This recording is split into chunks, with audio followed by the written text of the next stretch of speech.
actually doing the thing. So, I shall check the things. Can we hear it?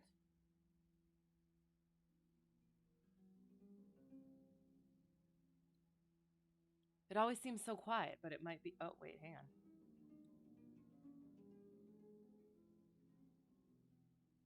Oh, it's there. Yes. It's just a quiet part. I never try to test it when it's a nice loud part. Okay. Getting the thing up. No, leave that joke there. The complete Sherlock Holmes. Make sure I did the correct thing. Excellent. Amazing.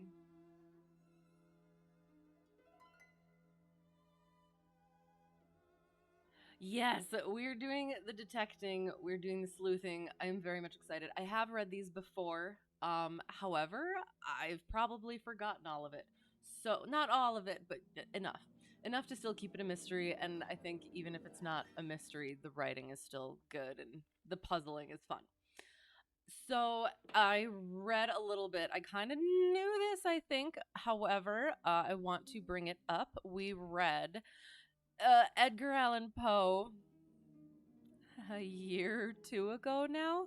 Did all of them, and I need to find where it is. I have so many tabs open. I need to clean that out. Um, well, so Edgar Allan Poe had his detective. You got the perfect tunes for this one. Ready for this one? Okay, so which tunes do you have? I am excited. Hi, how's it going, by the way? Are they copyright free where I could quick throw them onto here? Probably not. Well, but so as I was just explaining, the first detective sort of character and inspiration, one of for Sherlock Holmes among other detective-y things was C. Auguste Dupin. He was Edgar Allan Poe's detective character. I'm sorry, I'm trying to find it. I had it, and there it is. C. Auguste Dupin, fictional character created by Edgar Allan Poe. He was in The Murders of the Rue Morgue, Mystery of Marie Roget, and The Purloined Letter. Widely considered the first detective fiction story, and then inspired Sherlock Holmes as well as Agatha Christie's Hercule Poirot. I'm sorry. So yeah, so we're doing the thing. Their tunes used by a certain defective detective that you like to watch ties into this quite well.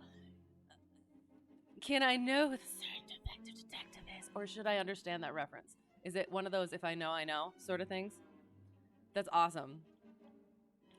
I used to want to be a detective when I was a small one. So yes, it's a good thing. Hello, hello. How's it going? How's it going? Yes, we're doing the detective thing. Because yeah, I do. I like the puzzling of things. At some point after Chip's challenge, which I'm super stoked for Sunday, um, after Chip's challenge, we're definitely gonna do Barbie Detective. I don't care what you guys think; it's gonna be a good time. So we're gonna do that, and yeah, we'll just do the detectiving thing because I like it. It's fun. And maybe we'll get into escape games too, like actual, like proper escape games. So, yes. Anyway, before all that, the complete Sherlock Holmes, Arthur Conan Doyle. The first one is A Study in Scarlet. It is a longer one. So these first two, let me lock. Oh, and all of them, the rest of Sherlock, can you please go where I want there? The rest of Sherlock, there was one more collection left in copyright, just went out of copyright January 1st. So we're going to get through it. You don't think you'll be playing along in Barbie Detective? It's going to be fun. We're going to do You're going to want to play with the clues. You're going to be like, "Oh, it's there. You got to do that." So, yes, definitely. You're going to play along and you're not even going to realize you are cuz you're just going to have a great time doing it. So, yeah, so these first two are longer. I'm not sure how long it's going to take to read each one. We'll kind of play it by ear. If it's kind of short by the time we get to the end of this one, we'll move on to the next one as well. Otherwise, we'll just do the first one and then that one next time. So, yes. Yeah. First one, the first ever appearance of Sherlock Holmes in A Study in Scarlet. I don't even remember what this one was about. This even has a little table of contents. Table of contents, part 1, part 2.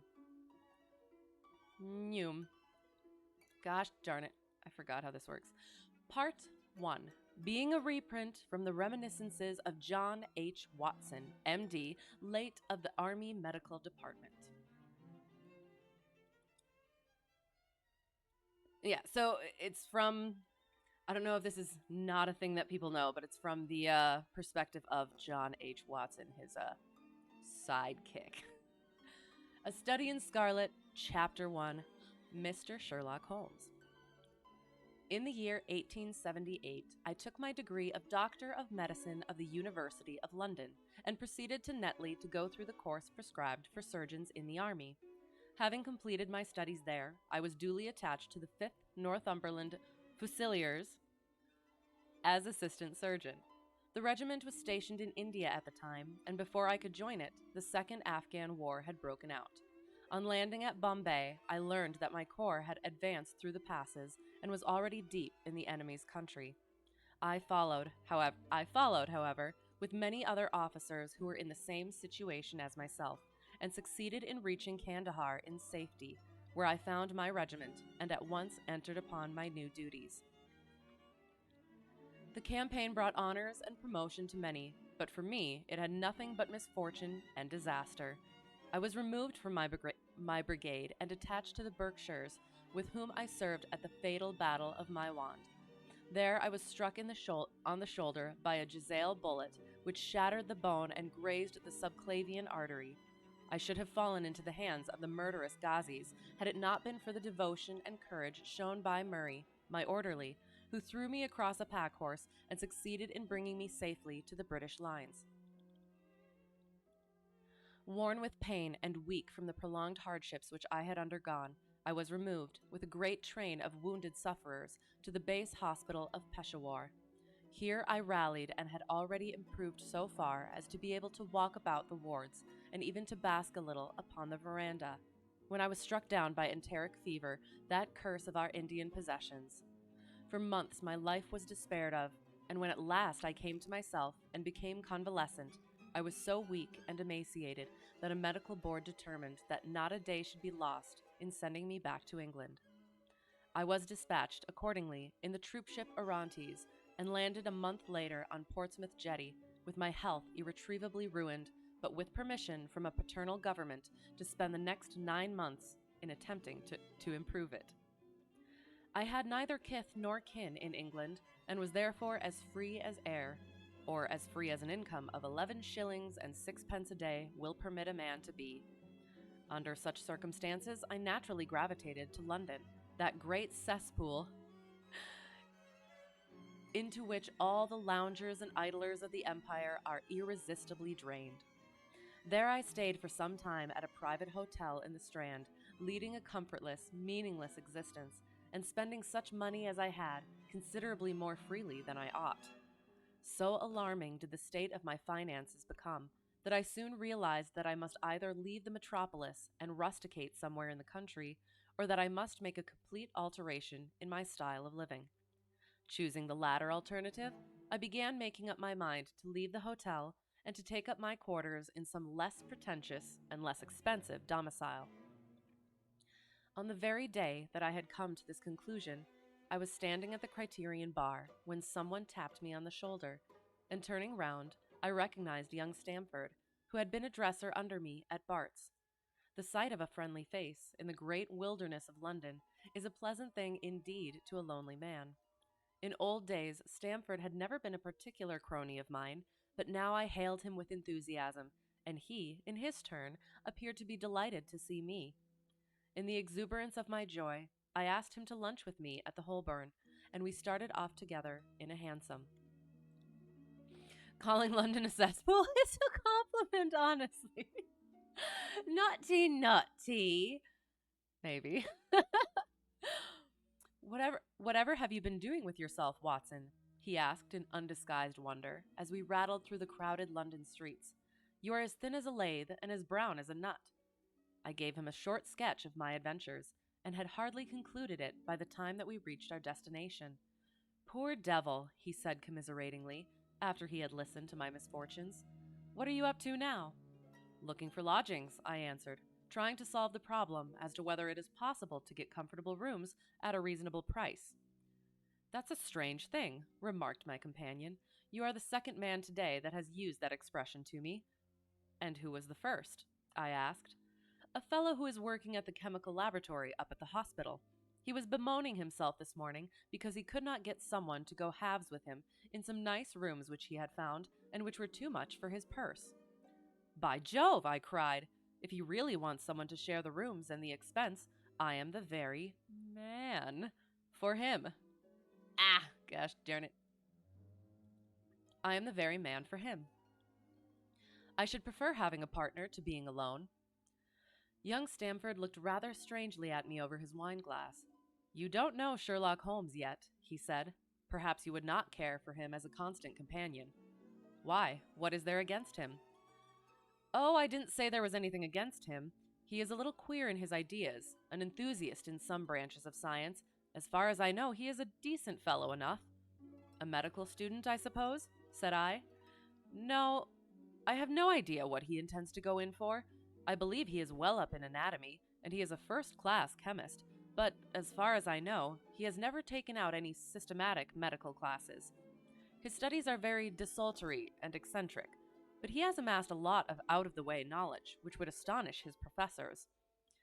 Did you never ask him what he was going in for? I asked. No, he is not a man that it is easy to draw out, though he can be communicative enough when the fancy seizes him. I should like to meet him, I said. If I am to lodge with anyone, I should prefer a man of studious and quiet habits. I am not strong enough yet to stand much noise or excitement.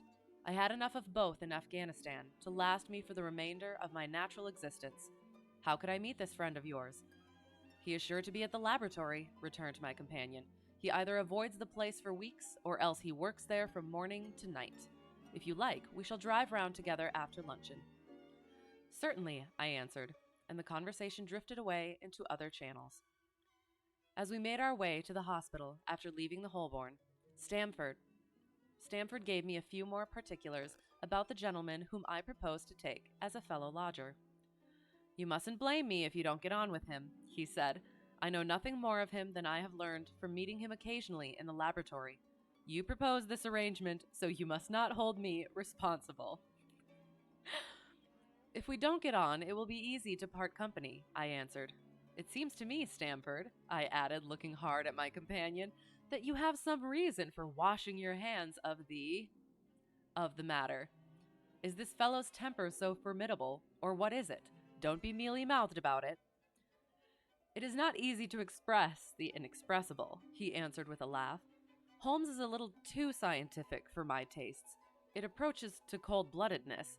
I could imagine his giving a friend a little pinch of the latest vegetable alkaloid, not out of malevolence, you understand, but simply out of a spirit of inquiry, in order to have an accurate idea of the effects. To do him justice, I think that he would take it himself with the same readiness. He appears to have a passion for definite and exact knowledge. Very right, too. Yes, but it may be pushed to excess. When it comes to beating the subjects in the dissecting rooms with a stick, it is certainly taking rather a bizarre shape. Beating the subjects? Yes, to verify how far bruises may be produced after death. I saw him at it with my own eyes. And yet you say he is not a medical student. No, heaven knows what the objects of his studies are. But here we are, and you must form your own impressions about him. As he spoke, we turned down a narrow lane and passed through a small side door which opened into a wing of the great hospital. It was familiar ground to me, and I needed no guiding as we ascended the bleak stone staircase and made our way down the long corridor with its vista of whitewashed wall and dun-colored doors. Near the further end, a low-arched passage branched away from it and led to the chemical laboratory. Here it comes.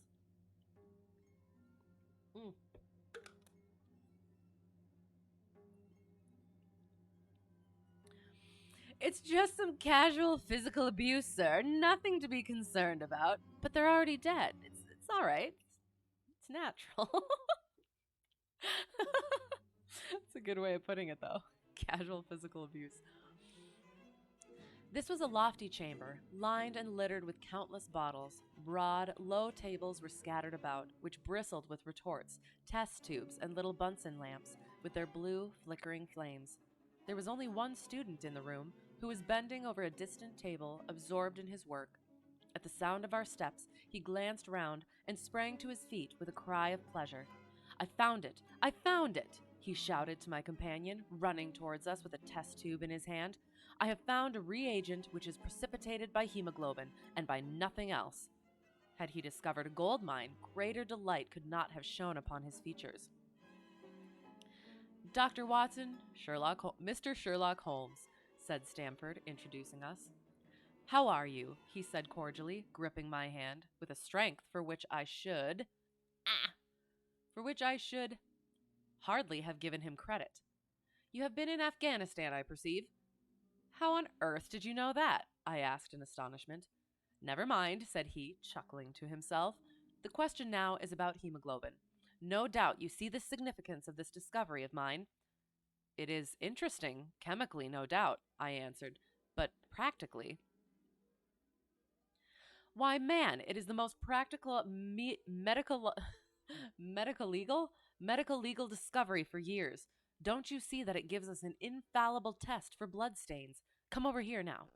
He seized me by the coat sleeve in his eagerness and drew me over to the table at which he had been working. "Let us have some fresh blood," he said, digging a long bodkin into his finger and drawing off the resulting drop of blood in a chemical pipette. "Now, I add this small quantity of blood to a liter of water. You perceive that the resulting mixture has the appearance of pure water. The proportion of blood cannot be more than 1 in a million. I have no doubt, however, that we shall be able to obtain the characteristic reaction." As he spoke, he threw into the vessel a few white crystals, and then added some drops of a transparent fluid. In an instant, the contents assumed a dull mahogany color, and a brownish dust was precipitated to the bottom of the glass jar. "Ha ha!" he cried, clapping his hands and looking as delighted as a child with a new toy. "What do you think of that?" Oop. "It seems to be a very delicate test," I remarked. "Beautiful, beautiful! The old Gaiacum test was very clumsy and uncertain. So is the microscopic examination for blood corpuscles. The latter is valueless if the stains are a few hours old. Now, this appears to act as well whether the blood is old or new. Had this test been invented, there are hundreds of men now walking the earth who would long ago have paid the penalty of their crimes." "Indeed," I murmured. "Criminal cases are continually hinging upon that one point. A man is suspected of a crime months, perhaps, before it has been committed. His linen or clothes are examined, and brownish stains discovered upon them. Are they blood stains, or mud stains, or rust stains, or fruit stains, or what are they? That is a question which has puzzled many an expert. And why? Because there was no reliable test. Now we have the Sherlock Holmes test, and there will no longer be any difficulty." Oop. There it is. Okay. His eyes fairly glittered as he spoke, and he put his hand over his heart and bowed as if to some applauding crowd conjured up by his imagination. "You are to be congratulated," I remarked, considerably surprised at his enthusiasm. "There was the case of von Bischoff at Frankfurt last year. He would certainly have been hung had this test been in existence. Then there was Mason of Bradford, and the notorious Muller, and Lefebvre.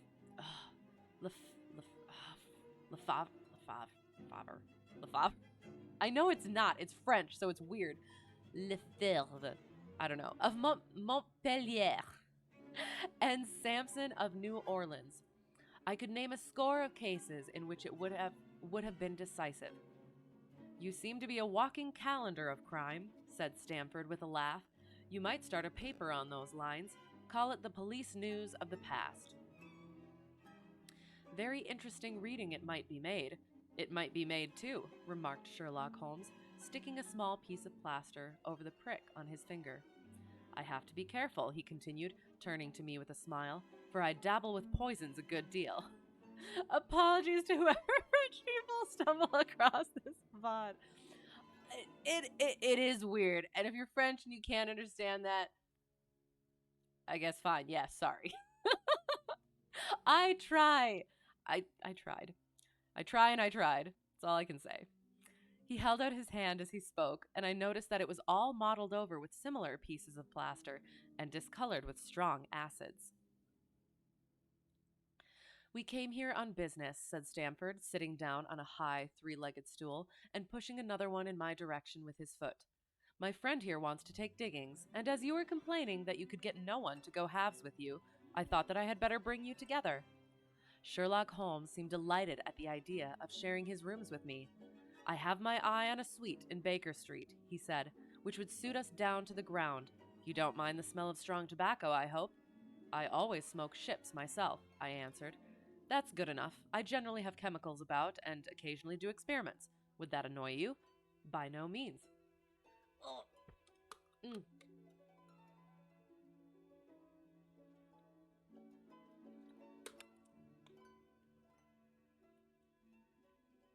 Let me see. What are my other shortcomings?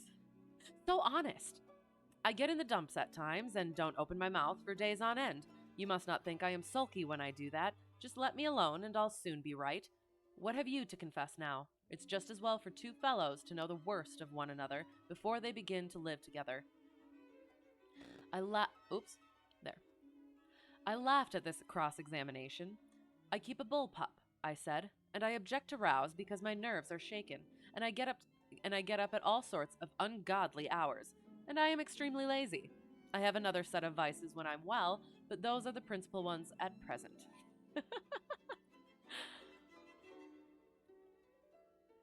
Do you include violin playing in your category of rows? He asked anxiously. It depends on the player, I answered. A well-played violin is a treat for the gods, a badly played one. Oh, that's all right, he cried, with a merry laugh. I think we may consider the thing as settled. That is, if the rooms are agreeable to you. When shall we see them? Call for me here at noon tomorrow, and we'll go together and settle everything, he answered. All right, noon exactly, said I, shaking his hand. We left him working among his chemicals, and we walked together towards my hotel.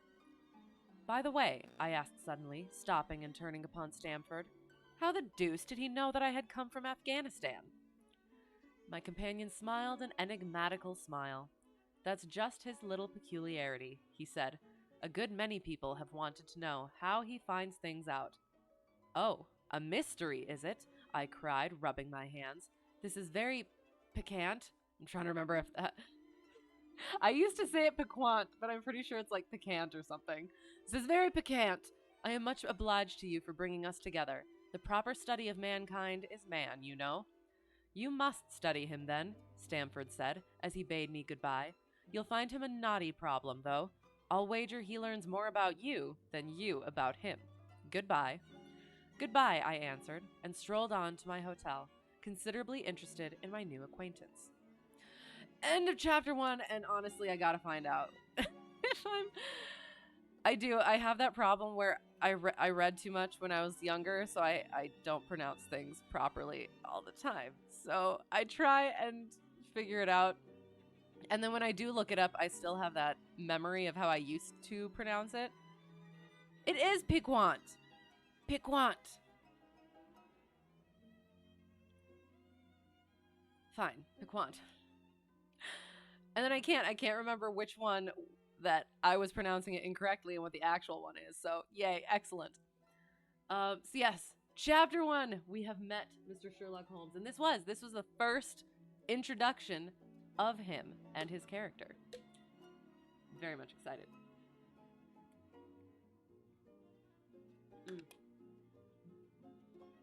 All right. And I think I thought the first time when I read through this, he was a lot jollier isn't the right word, but he had more emotion than, and maybe I'm thinking about it incorrectly, but I want to say it said cheerfully at some point.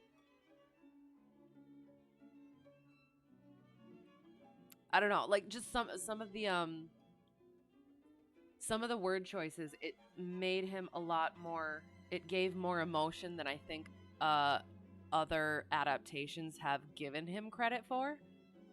So yeah. So I do. Original is always best. Rant. Chapter 2. The Science of Deduction. We met next day as he had arranged and inspected the rooms at number 221B Baker Street, of which he had spoken at our meeting. They consisted of a couple of comfortable bedrooms and a single, large, airy sitting room, cheerfully furnished and illuminated by two broad windows. So desirable in every way were the apartments, and so moderate did the terms seem when divided between us, that the bargain was concluded upon the spot, and we at once entered into possession. That very evening I moved my things round from the hotel, and on the following morning Sherlock Holmes followed me with several boxes and portmanteaus. For a day or two we were busily employed in unpacking and laying out our property to the best advantage. That done, we gradually began to settle down and to accommodate ourselves to our new surroundings. Ooh, all right. Holmes was certainly not a difficult man to live with. He was quiet in his ways, and his habits were regular. It was rare for him to be up after 10 at night, and he had invariably breakfasted and gone out before I rose in the morning. Sometimes he spent his day at the chemical laboratory, sometimes in the dissecting rooms, and occasionally in long walks, which appeared to take him into the lowest portions of the city.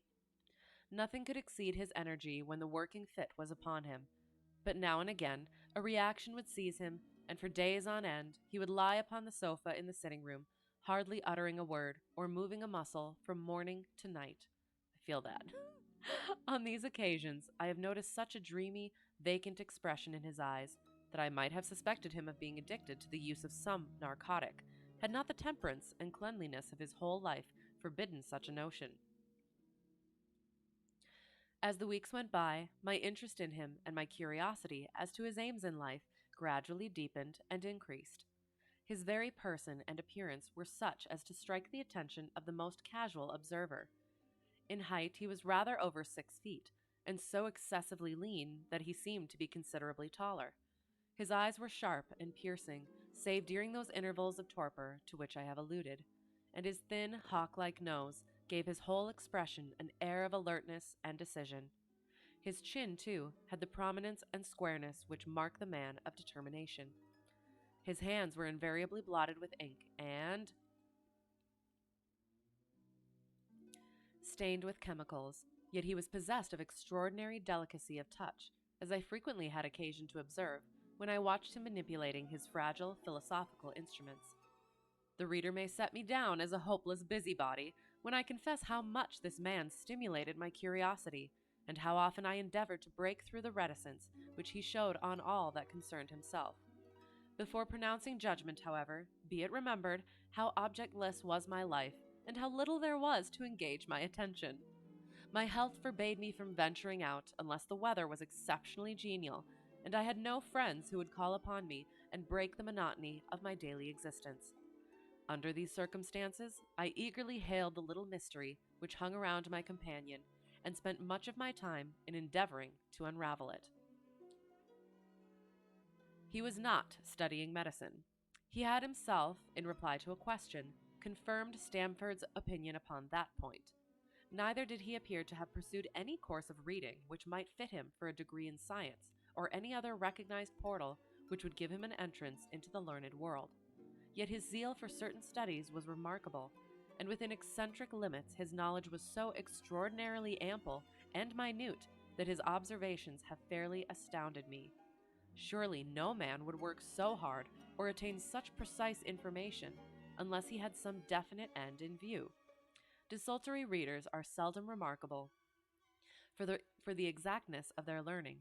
No man burdens his mind with small matters unless he has some very good reason for doing so. His ignorance was as remarkable as his knowledge. Of contemporary literature, philosophy, and politics, he appeared to know next to nothing. Upon my quoting Thomas Carlyle, he inquired in the naivest way who he might be and what he had done. My surprise reached a climax, however, when I found incidentally that he was ignorant of the Copernican theory and of the composition of the solar system. That any civilized human being in this 19th century should not be aware that the Earth traveled round the sun appeared to be to me such an extraordinary fact that I could hardly realize it. "You appear to be astonished," he said, smiling at my expression of surprise. "Now that I do know it, I shall do my best to forget it." To forget it! "You see," he explained, "I consider that a man's brain originally is like a little empty attic, and you have to stock it with such furniture as you choose. A fool takes in all the lumber of every sort that he comes across, so that the knowledge which might be useful to him gets crowded out, or at best is jumbled up with a lot of other things, so that he has a difficulty in laying his hands upon it. Now the skillful workman is very careful indeed as to what he takes into his brain attic. He will have nothing but the tools which may help him in doing his work, but of these he has a large assortment, and all in the most perfect order. It is a mistake to think that that little room has elastic walls and can distend to any extent. Depend upon it, there comes a time when for every addition of knowledge you forget something that you knew before. It is of the highest importance, therefore, not to have useless facts elbowing out the useful ones." "But the solar system!" I protested. "What the deuce is it to me?" he interrupted impatiently. "You say that we go round the sun. If we went round the moon, it would not make a pennyworth of difference to me or to my work." I was on the point of asking him what that work might be, but something in his manner showed me that the question would be an unwelcome one. I pondered over our short conversation, however, and endeavored to draw my deductions from it.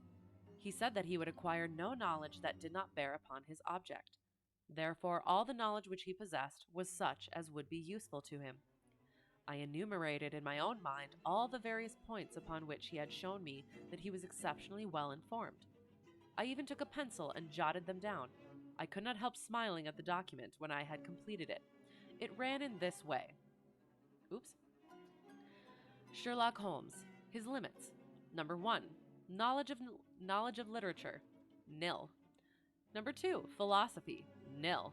3. Astronomy. Nil. 4. Politics. Feeble. 5. Botany. Variable. Well up in belladonna, opium, and poisons generally. Knows nothing of practical gardening. 6. Geology. Practical but limited. Tells at a glance different soils from each other. After walks has shown me splashes upon his trousers, and told me by their color and consistence in what part of London he had received them. Number 7. Chemistry. Profound. Number 8. Anatomy. Accurate but unsystematic. What could he possibly be? 9. Sensational literature. Immense. He appears to know every detail of every horror perpetrated in the century. Number 10. Plays the violin well. 11. Is an expert single-stick player, boxer, and swordsman. 12. Has a good practical knowledge of British law. When I had got so far in my list, I threw it into the fire in despair. If I can only find what the fellow is driving at by reconciling all these accomplishments and discovering a calling which needs them all, I said to myself, I may as well give up the attempt at once. I see that I have alluded above to his powers upon the violin. These were very remarkable, but as eccentric as all his other accomplishments. That he could play pieces, and difficult pieces, I knew well, because at my request he has played me some of Mendelssohn's Lieder and other favorites. When left to himself, however, he would seldom produce any music or attempt any recognized air. Leaning back in his armchair of an evening, he would close his eyes and scrape carelessly at the fiddle which was thrown across his knee. Sometimes the chords were sonorous and melancholy. Occasionally they were fantastic and cheerful. Clearly they reflected the thoughts which possessed him, but whether the music aided those thoughts, or whether the playing was simply the result of a whim or fancy, was more than I could determine. I might have rebelled against these exasperating solos, had it not been that he usually terminated them by playing in quick succession a whole series of my favorite airs as a slight compensation for the trial upon my patience. Seems like a pretty good dude. During the first week or so, we had no callers, and I had begun to think that my companion was as friendless a man as I was myself. Presently, however, I found that he had many acquaintances, and those in the most different classes of society. There was one little sallow, rat-faced, dark-eyed fellow who was introduced to me as Mr. Lestrade, and who came 3 or 4 times in a single week. One morning, a young girl called, fashionably dressed, and stayed for half an hour or more. The same afternoon brought a gray-headed, seedy visitor, looking like a Jew peddler, who appeared to me to be much excited and who was closely followed by a slipshod elderly woman. And I probably should say these are old, so they will say things. Um, not not to be said during today. So yeah, that's a warning for that and the rest of it. On another occasion, an old white-haired gentleman had an interview with my companion, and on another a railway porter in his velveteen uniform. When When any of these nondescript individuals put in an appearance, Sherlock Holmes used to beg for the use of the sitting room, and I would retire to my bedroom. He always apologized to me for putting me to this inconvenience. I have to use this room as a place of business, he said, and these people are my clients. Again, I had an opportunity of asking him a point-blank question, and again my delicacy prevented me from forcing another man to confide in me. I imagined at the time that he had some strong reason for not alluding to it, but he soon dispelled the idea by coming round to the subject of his own accord. It was upon the 4th of March, as I have good reason to remember, that I rose somewhat earlier than usual and found that Sherlock Holmes had not yet finished his breakfast. The landlady had become so accustomed to my late habits that my place had not been laid, nor my coffee prepared.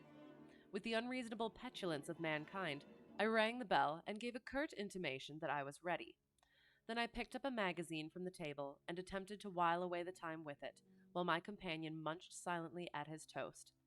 One of the articles had a pencil mark at the heading, and I naturally began to run my eye through it.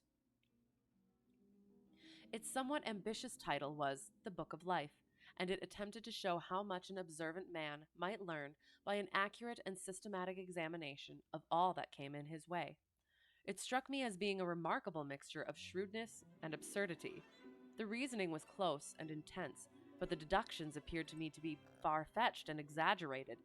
The writer claimed by a momentary expression, a twitch of a muscle, or a glance of an eye, to fathom a man's inmost thoughts. Deceit, according to him, was an impossibility in the case of one trained to observation and analysis. His conclusions were as infallible as so many propositions of Euclid. So startling would his results appear to the uninitiated that until they learned the processes by which he had arrived at them, they might well consider him as a necromancer. From a drop of water, said the writer, a logician could infer the possibility of an Atlantic or a Niagara without having seen or heard of one or the other. So all life is a great chain, the nature of which is known whenever we are shown a single link of it. Like all other arts, the science of deduction and analysis is one which can only be acquired by long and patient study, nor is life long enough to allow any mortal to attain the highest... Wait, what? Yeah, there's too many columns. Attain the highest. Okay. Nor is life long enough to allow any mortal to attain the highest possible perfection in it. Sorry. Before turning to those moral and mental aspects of the matter which present the greatest difficulties, let the inquirer begin by mastering more elementary problems. Let him, on meeting a fellow mortal, learn at a glance to distinguish the history of the man and the trade or profession to which he belongs. Puerile as such an exercise may seem, it sharpens the faculties of observation, and teaches one where to look and what to look for. By a man's fingernails, by his coat sleeve, by his boot, by his trouser knees, by the callosities of his forefinger and thumb, by his expression, by his shirt cuffs, by each of these things a man's calling is plainly revealed. That all united should fail to enlighten the competent inquirer in any case is almost inconceivable. What ineffable twaddle, I cried, slapping the magazine down on the table. I never read such rubbish in my life. What is it? asked Sherlock Holmes.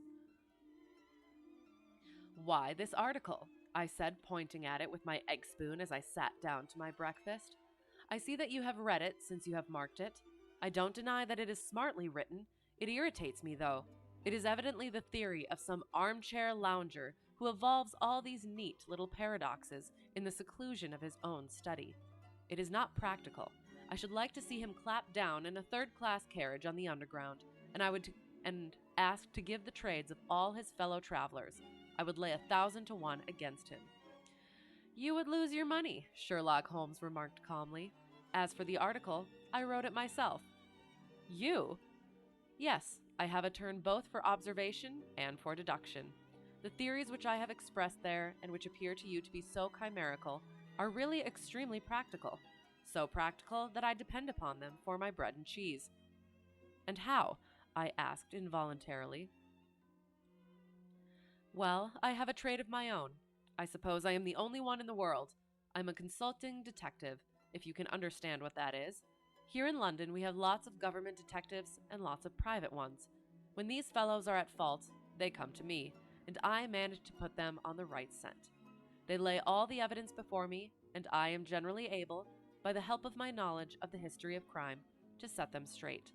There is a strong family resemblance about misdeeds, and if you have all the details of 1,000 at your finger ends, it is odd if you can't unravel the 1,001st. Lestrade is a well-known detective. He got himself into a fog recently over a forgery case, and that was what brought him here. And these other people? They are mostly sent on by private inquiry agencies. They are all people who are in trouble about something and want a little enlightening. I listen to their story, they listen to my comments, and then I pocket my fee. But do you mean to say, I said, that without leaving your room, you can unravel some knot which other men can make nothing of, although they have seen every detail for themselves? Quite so. I have a kind of intuition that way. Now and again a case turns up which is a little more complex. Then I have to bustle about and see things with my own eyes. You see, I have a lot of special knowledge which I apply to the problem, and which facilitates matters wonderfully. Those rules of deduction laid down in that article, which aroused your scorn, are invaluable to me in practical work. Observation with me is second nature. You appeared to be surprised when I told you, on our first meeting, that you had come from Afghanistan. Ooh. You were told, no doubt. Nothing of the sort. I knew you came from Afghanistan. From long habit, the train of thoughts ran so swiftly through my mind that I arrived at the conclusion without being conscious of intermediate steps. There were such steps, however. The train of reasoning ran. Here is a gentleman of a medical type, but with the air of a military man. Clearly an army doctor, then. He has just come from the tropics, for his face is dark, and that is not the natural tint of his skin, for his wrists are fair. He has undergone hardship and sickness. As his haggard face says clearly, his left arm has been injured. He holds it in a stiff and unnatural manner. Where in the tropics could an English army doctor have seen much hardship and got his arm wounded? Clearly in Afghanistan. The whole train of thought did not occupy a second. I then remarked that you came from Afghanistan, and you were astonished. It is simple enough as you explain it, I said, smiling. You remind me of Edgar Allan Poe's Dupin. I had no idea that such individuals did exist outside of stories. Says inside a story. Sherlock Holmes rose and lit his pipe. No doubt you think that you are complimenting me in comparing me to Dupin, he observed. Now, Now, in my opinion, Dupin was a very inferior fellow. That trick of his of breaking in on his friend's thoughts with an apropos remark after a quarter of an hour's silence is really very showy and superficial. He had some analytical genius, no doubt, but he was by no means such a phenomenon as Poe appeared to imagine. Shots fired? Have you read Gaboriau's works? I asked. Does Lecoq come up to your idea of a detective? Sherlock Holmes sniffed sardonically. Lecoq was a miserable bungler, he said in an angry voice. He had only one thing to recommend him, and that was his energy. That book made me positively ill. The question was how to identify an unknown prisoner. I could have done it in 24 hours. Lecoq took 6 months or so. It might be made a textbook for detectives to teach them what to avoid. Jeez. I felt rather indignant at having two characters whom I had admired treated in this cavalier style. The what? We're going to ignore that. It's not it's a different formation of the vowel. And then we'll leave it there. I felt rather indignant at having two characters whom I had admired treated in this cavalier style. I walked over to the window and stood looking out into the busy street. This fellow may be very clever, I said to myself, but he is certainly very conceited. There are no crimes and no criminals in these days, he said querulously. What is the use of having brains in our profession? I know well that I have it in me to make my name famous. No man lives or has ever lived who has brought the same amount of study and of natural talent to the detection of crime which I have done. And what is the result? There is no crime to detect, or at most, some bungling villainy with a motive so transparent that even a Scotland Yard official can see through it. Jeez, just taking everybody down. I was still annoyed at his bumptious style of conversation. That's a good word. I thought it best to change the subject. To change the topic. I wonder what that fellow is looking for, I asked, pointing to a stalwart, plainly dressed individual who was walking slowly down the other side of the street, looking anxiously at the numbers. He had a large blue envelope in his hand and was evidently the bearer of a message. You mean the retired sergeant of Marines, said Sherlock Holmes. Brag and bounce, thought I to myself. He knows that I cannot verify his guess. The thought had hardly passed through my mind when the man whom we were watching caught sight of the number on our door and ran rapidly across the roadway. We heard a loud knock, a deep voice below, and heavy steps ascending the stair. For Mr. Sherlock Holmes, he said, stepping into the room and handing my friend the letter. Here was an opportunity of taking the conceit out of him. He little thought of this when he made that random shot. May I ask, my lad, I said, in the blandest voice, what your trade may be? Commissionaire, sir, he said gruffly. Uniform away for repairs. And you were? I asked, with a slightly malicious glance at my companion. A sergeant, sir. Royal Marine Light Infantry, sir. No answer? Right, sir. He clicked his heels together, raised his hand in a salute, and was gone. Oh, I wish I could highlight. I like that word. Bumptious. End of chapter 2, beginning of chapter 3. Blah.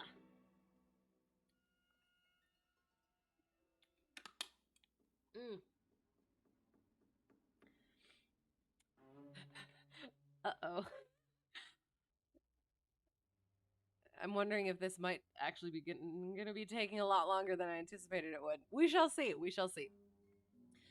Chapter 3, The Lauriston Garden Mystery. I confess that I was considerably startled by this fresh proof of the practical nature of my companion's theories. My respect for his powers of analysis increased wondrously. There still remained some lurking suspicion in my mind, however, that the whole thing was a prearranged episode intended to dazzle me. Though what earthly object he could have in taking me in was past my comprehension. When I looked at him, he had finished reading the note, and his eyes had assumed the vacant, lackluster expression which showed mental abstraction. How in the world did you deduce that? I asked. Deduce what? Said he petulantly. Oh, gosh darn it. Why, that he was a retired sergeant of Marines. I have no time for trifles, he answered brusquely. Then with a smile, excuse my rudeness. You broke the thread of my thoughts, but perhaps it is as well. So you actually were not able to see that that man was a sergeant of Marines? No, indeed. It was easier to know it than to explain why I knew it. If you were asked to prove that 2 and 2 made 4, you might find some difficulty, and yet you are quite sure of the fact. Even across the street I could see a great blue anchor tattooed on the back of the fellow's hand. That smacked of the sea. He had a military carriage, however, and regulation side whiskers. There we have the Marine. He was a man with some amount of self-importance and a certain air of command. You must have observed the way in which he held his head and swung his cane. A steady, respectable, middle-aged man, too, on the face of him, all facts which led me to believe that he had been a sergeant. "Wonderful," I ejaculated. "Commonplace," said Holmes. "Leave it." "Commonplace," said Holmes, though I thought from his expression that he was pleased at my evident surprise and admiration. "I said just now that there were no criminals. It appears that I am wrong. Look at this." He threw me over the note which the commissionaire had brought. "Why," I cried as I cast my eye over it, "this is terrible." "It does seem to be a little out of the common," he remarked calmly. "Would you mind reading it to me aloud?" This is the letter which I read to him. You mean you're not saying anything you wanted to? It's a perfectly legitimate use of a word in the 1800s. This is the letter which I read to him. "My dear Mr. Sherlock Holmes, there has been a bad business during the night at 3, Lauriston Gardens, off the Brixton Road. Our man on the beat saw a light there about 2 in the morning, and as the house was an empty one, suspected that something was amiss. He found the door open, and in the front room, which is bare of furniture, discovered the body of a gentleman, well dressed and having cards in his pocket, bearing the name of Enoch J. Drebber, Cleveland, Ohio, USA. There had been no robbery, nor is there any evidence as to how the man met his death. There are marks. Gosh darn it. There are marks of blood in the room, but there is no wound upon his person. We are at a loss as to how he came into the empty house. Indeed, the whole affair is a puzzler. If you can come round to the house any time before 12, you will find me there. I have left everything in statu quo, until I hear from you. If you are unable to come, I shall give you fuller details, and would esteem it a great kindness if you would favor me with your opinion. Yours faithfully, Tobias Gregson." You don't know how to respond without it being arrested. We're all good. We're all good. It's all good. We'll just forget it happened until it happens again. Because yeah, that's how they write things in these days. "Gregson is the smartest of the Scotland Yarders," my friend remarked. "He and Lestrade are the pick of a bad lot. They are both quick and energetic, but conventional. Shockingly so. They have their knives into one another, too. They are as jealous as a pair of professional beauties. There will be some fun over this case if they are both put upon the scent." I was amazed at the calm way in which he rippled on. "Surely there is not a moment to be lost," I cried. "Shall I go and order you a cab?" "I'm not sure about whether I shall go. I'm the most incurably lazy devil that ever stood in shoe leather. That is, when the fit is on me, for I can be spry enough at times. Why, it is just such a chance as you have been longing for. My dear fellow, what does it matter to me? Supposing I unravel the whole matter, you may be sure that Gregson, Lestrade, and Co. will pocket all the credit. That comes of being an unofficial personage." "But he begs you to help him." "Yes, he knows that I am his superior, and acknowledges it to me, but he would cut his tongue out before he would own it to any third person. However, we may as well go and have a look. I shall work it out on my own hook. I may have a laugh at them if I have nothing else. Come on." He hustled on his overcoat and bustled about in a way that showed that an energetic fit had superseded the apathetic one. "Get your hat," he said. "You wish me to come?" "Yes, if you have nothing better to do." A minute later, we were both in a hansom, driving furiously for the Brixton Road. It was a foggy, cloudy morning, and a dun-colored veil hung over the housetops, looking like the reflection of the mud-colored streets beneath. My companion was in the best of spirits and prattled away about Cremona fiddles and the difference between a Stradivarius and an Amati.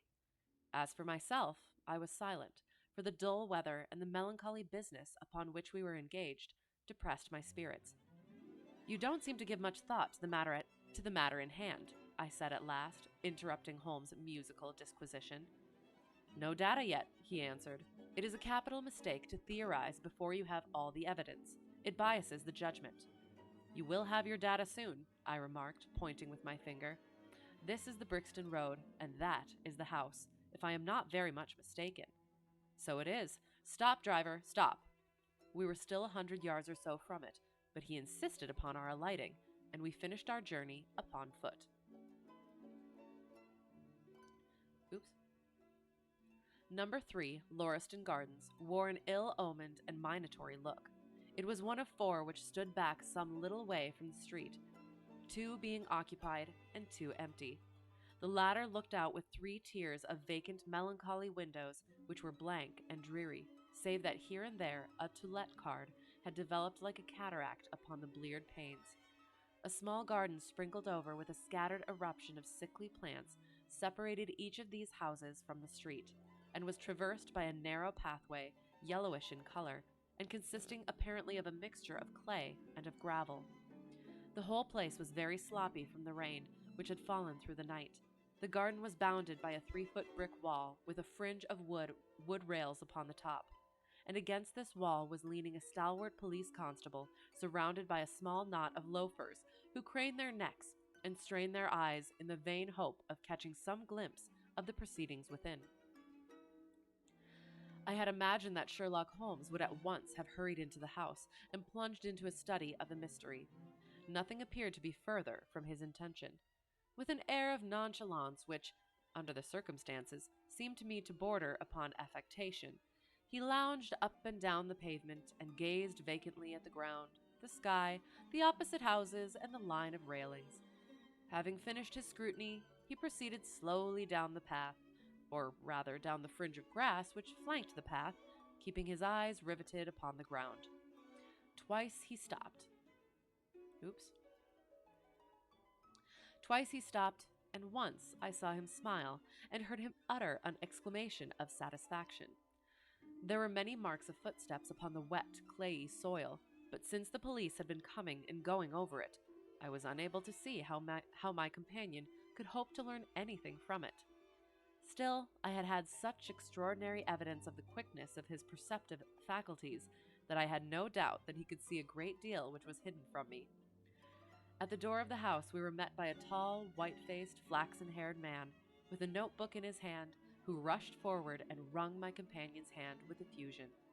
"It is indeed kind of you to come," he said. "I have had everything left untouched." "Except that," my friend answered, pointing at the pathway. If a herd of buffaloes had passed along, there could not be a greater mess. No doubt, however, you had drawn your own conclusions, Gregson, before you permitted this."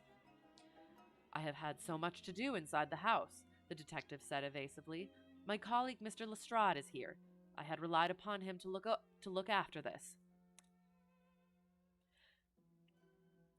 Holmes glanced at me and raised his eyebrows sardonically. "With 2 such men as yourself and Lestrade upon the ground, there will not be much for a third party to find out," he said. Gregson rubbed his hands in a self-satisfied way. "I think we have done all that can be done," he answered. It's a queer case, though, and I knew your taste for such things." "You did not come here in a cab?" asked Sherlock Holmes. "No, sir." "Nor Lestrade?" "No, sir." "Then let us go and look at the room." With which inconsequent remark he strode on into the house, followed by Gregson, whose features expressed his astonishment. A short passage, bare-planked and dusty, led to the kitchen and offices. Two doors opened out of it to the left and to the right. One of these had obviously been closed for many weeks. The other belonged to the dining room, which was the apartment in which the mysterious affair had occurred. Holmes walked in, and I followed him with that subdued feeling at my heart which the presence of death inspires. It was a large, square room, looking all the larger from the absence of all furniture. A vulgar, flaring paper adorned the walls, but it was blotched in places with mildew, and here and there great strips had become detached and hung down, exposing the yellow plaster beneath. Opposite the door was a showy fireplace, surmounted by a mantelpiece of imitation white marble. On one corner of this was stuck the stump of a red wax candle. The solitary window was so dirty that the light was hazy and uncertain, giving a dull gray tinge to everything, which was intensified by the thick layer of dust which coated the whole apartment. All these details I observed afterwards. At present, my attention was centered upon the single, grim, motionless figure which lay stretched upon the boards, with vacant, sightless eyes, staring up at the discolored ceiling. It was that of a man about 43 or 44 years of age, middle-sized, broad-shouldered, with crisp, curling black hair and a short, stubbly beard. This apartment sounds awful. You would refuse to rent this? It's a fixer-upper. There we go. It's a nice fixer-upper. It's a project. He was dressed in a heavy broadcloth frock coat and waistcoat, with light-colored trousers and immaculate collar and cuffs. A top hat, well brushed and trim, was placed upon the floor beside him. His hands were clenched and his arms thrown abroad, while his lower limbs were interlocked as though his death struggle had been a grievous one. On his rigid face there stood an expression of horror, and as it seemed to me, of hatred, such as I have never seen upon human features. This malignant and terrible contortion, combined with the low forehead, blunt nose, and prognathous jaw, gave the dead man a singularly simious and ape-like appearance, which was increased by his writhing, unnatural posture. I have seen death in many forms, but never has it appeared to me in a more fearsome aspect than in that dark, grimy apartment which looked out upon one of the main arteries of suburban London. Lestrade, lean and ferret-like as ever, was standing by the doorway and greeted my companion and myself. "This case will make a stir, sir," he remarked. "It beats anything I have seen, and I am no chicken." Chicken? "There is no clue," said Gregson. "None at all," chimed in Lestrade. Sherlock Holmes approached the body and, kneeling down, examined it intently. "You are sure that there is no wound?" he asked, pointing to numerous gouts and splashes of blood which lay all round. "Positive," cried both detectives. "Then, of course, this blood belongs to a second individual, presumably the murderer, if murder has been committed. It reminds me of the circumstances attendant on the death of Van Jansen. In Utrecht, in the year 34. Do you remember the case, Gregson?" "No, sir." "Read it up. You really should. There is nothing new under the sun. It has all been done before." As he spoke, his nimble fingers were flying here, there, and everywhere, feeling, pressing, unbuttoning, examining, while his eyes wore the same far-away expression which I have already remarked upon. So swiftly was the examination made that one would hardly have guessed the minuteness with which it was conducted. Finally, he sniffed the dead man's lips, and then glanced at the soles of his patent leather boots. "He has not been moved at all?" he asked. "No more than was necessary for the purposes of our examination." "You can take him to the mortuary now," he said. "There is nothing more to be learned." Oh, a mystery.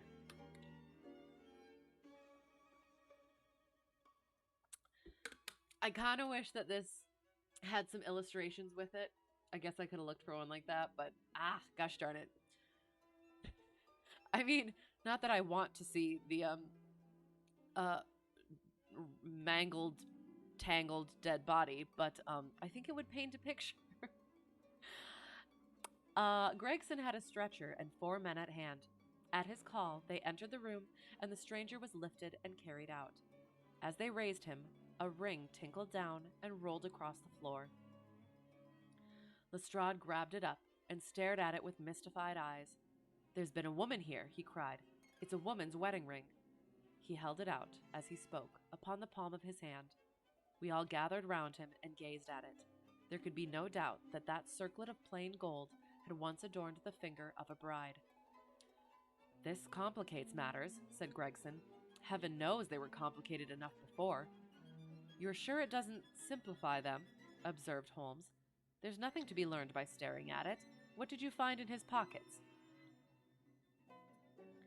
"We have it all here," said Gregson, pointing to a litter of objects upon one of the bottom steps of the stairs. A gold watch, number 97163, by Barrad of London.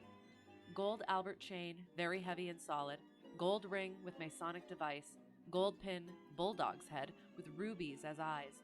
Russian leather card case, with cards of Enoch J. Drebber of Cleveland, corresponding with the EJD upon the linen. No purse, but loose money to the extent of £7.13. Pocket edition of Boccaccio's Decameron, with the name of Joseph Stangerson upon the flyleaf. 2 letters, one addressed to E. J. Drebber and one to Joseph Stangerson. At what address?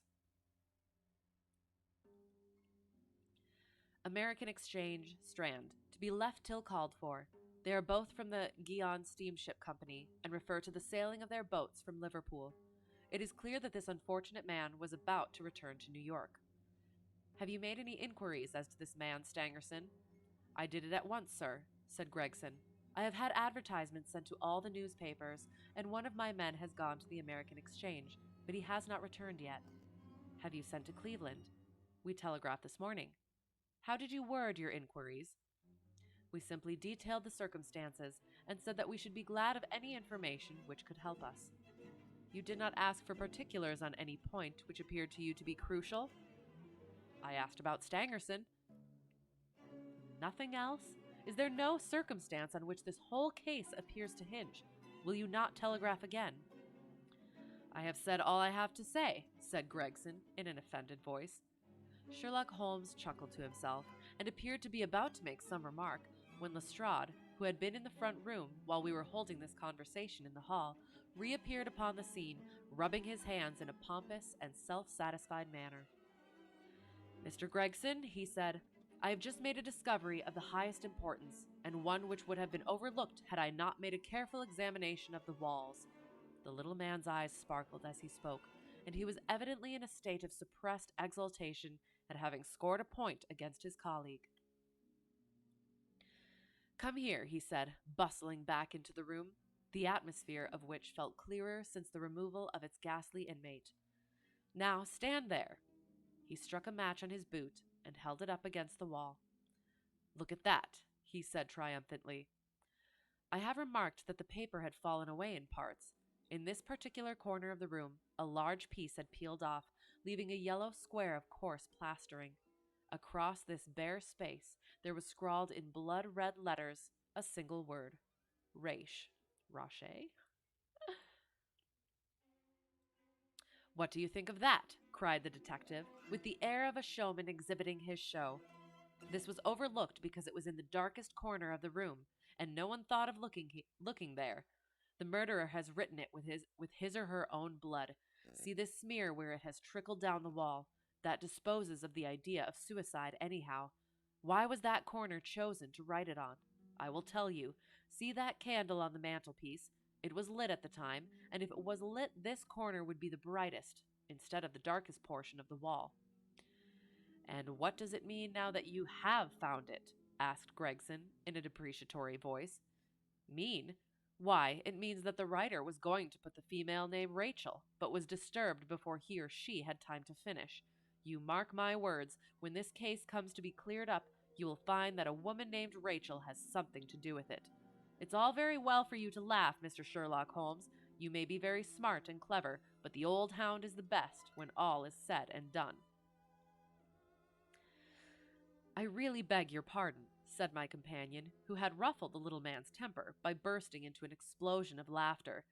You certainly have the credit of being the first of us to find this out, and, as you say, it bears every mark of having been written by the other participant in last night's mystery. I have not had time to examine this room yet, but with your permission, I shall do so now. As he spoke, he whipped a tape measure and a large round magnifying glass from his pocket. With these 2 implements he trotted noiselessly about the room, sometimes stopping, occasionally kneeling, and once lying flat upon his face.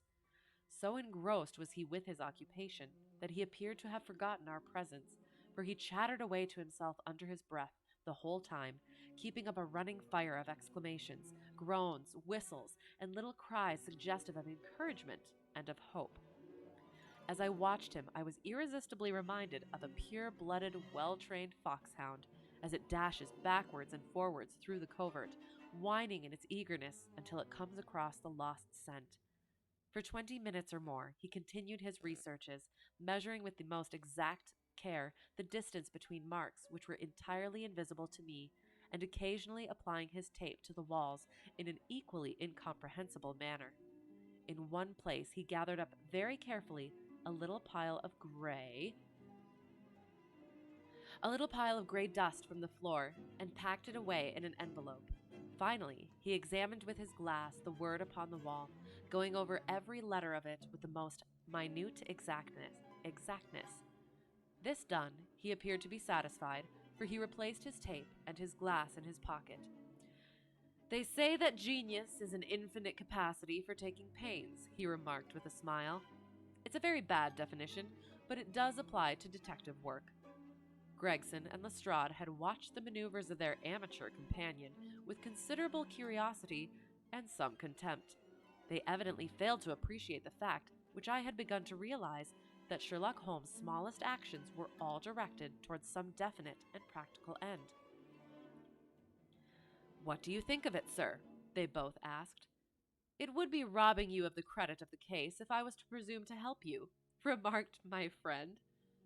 "You are doing so well now that it would be a pity for anyone to interfere." There was a world of sarcasm in his voice as he spoke. "If you will let me know how your investigations go," he continued, "I shall be happy to give you any help I can. In the meantime, I should like to speak to the constable who found the body. Can you give me his name and address?" Lestrade glanced at his notebook. "John Rance," he said.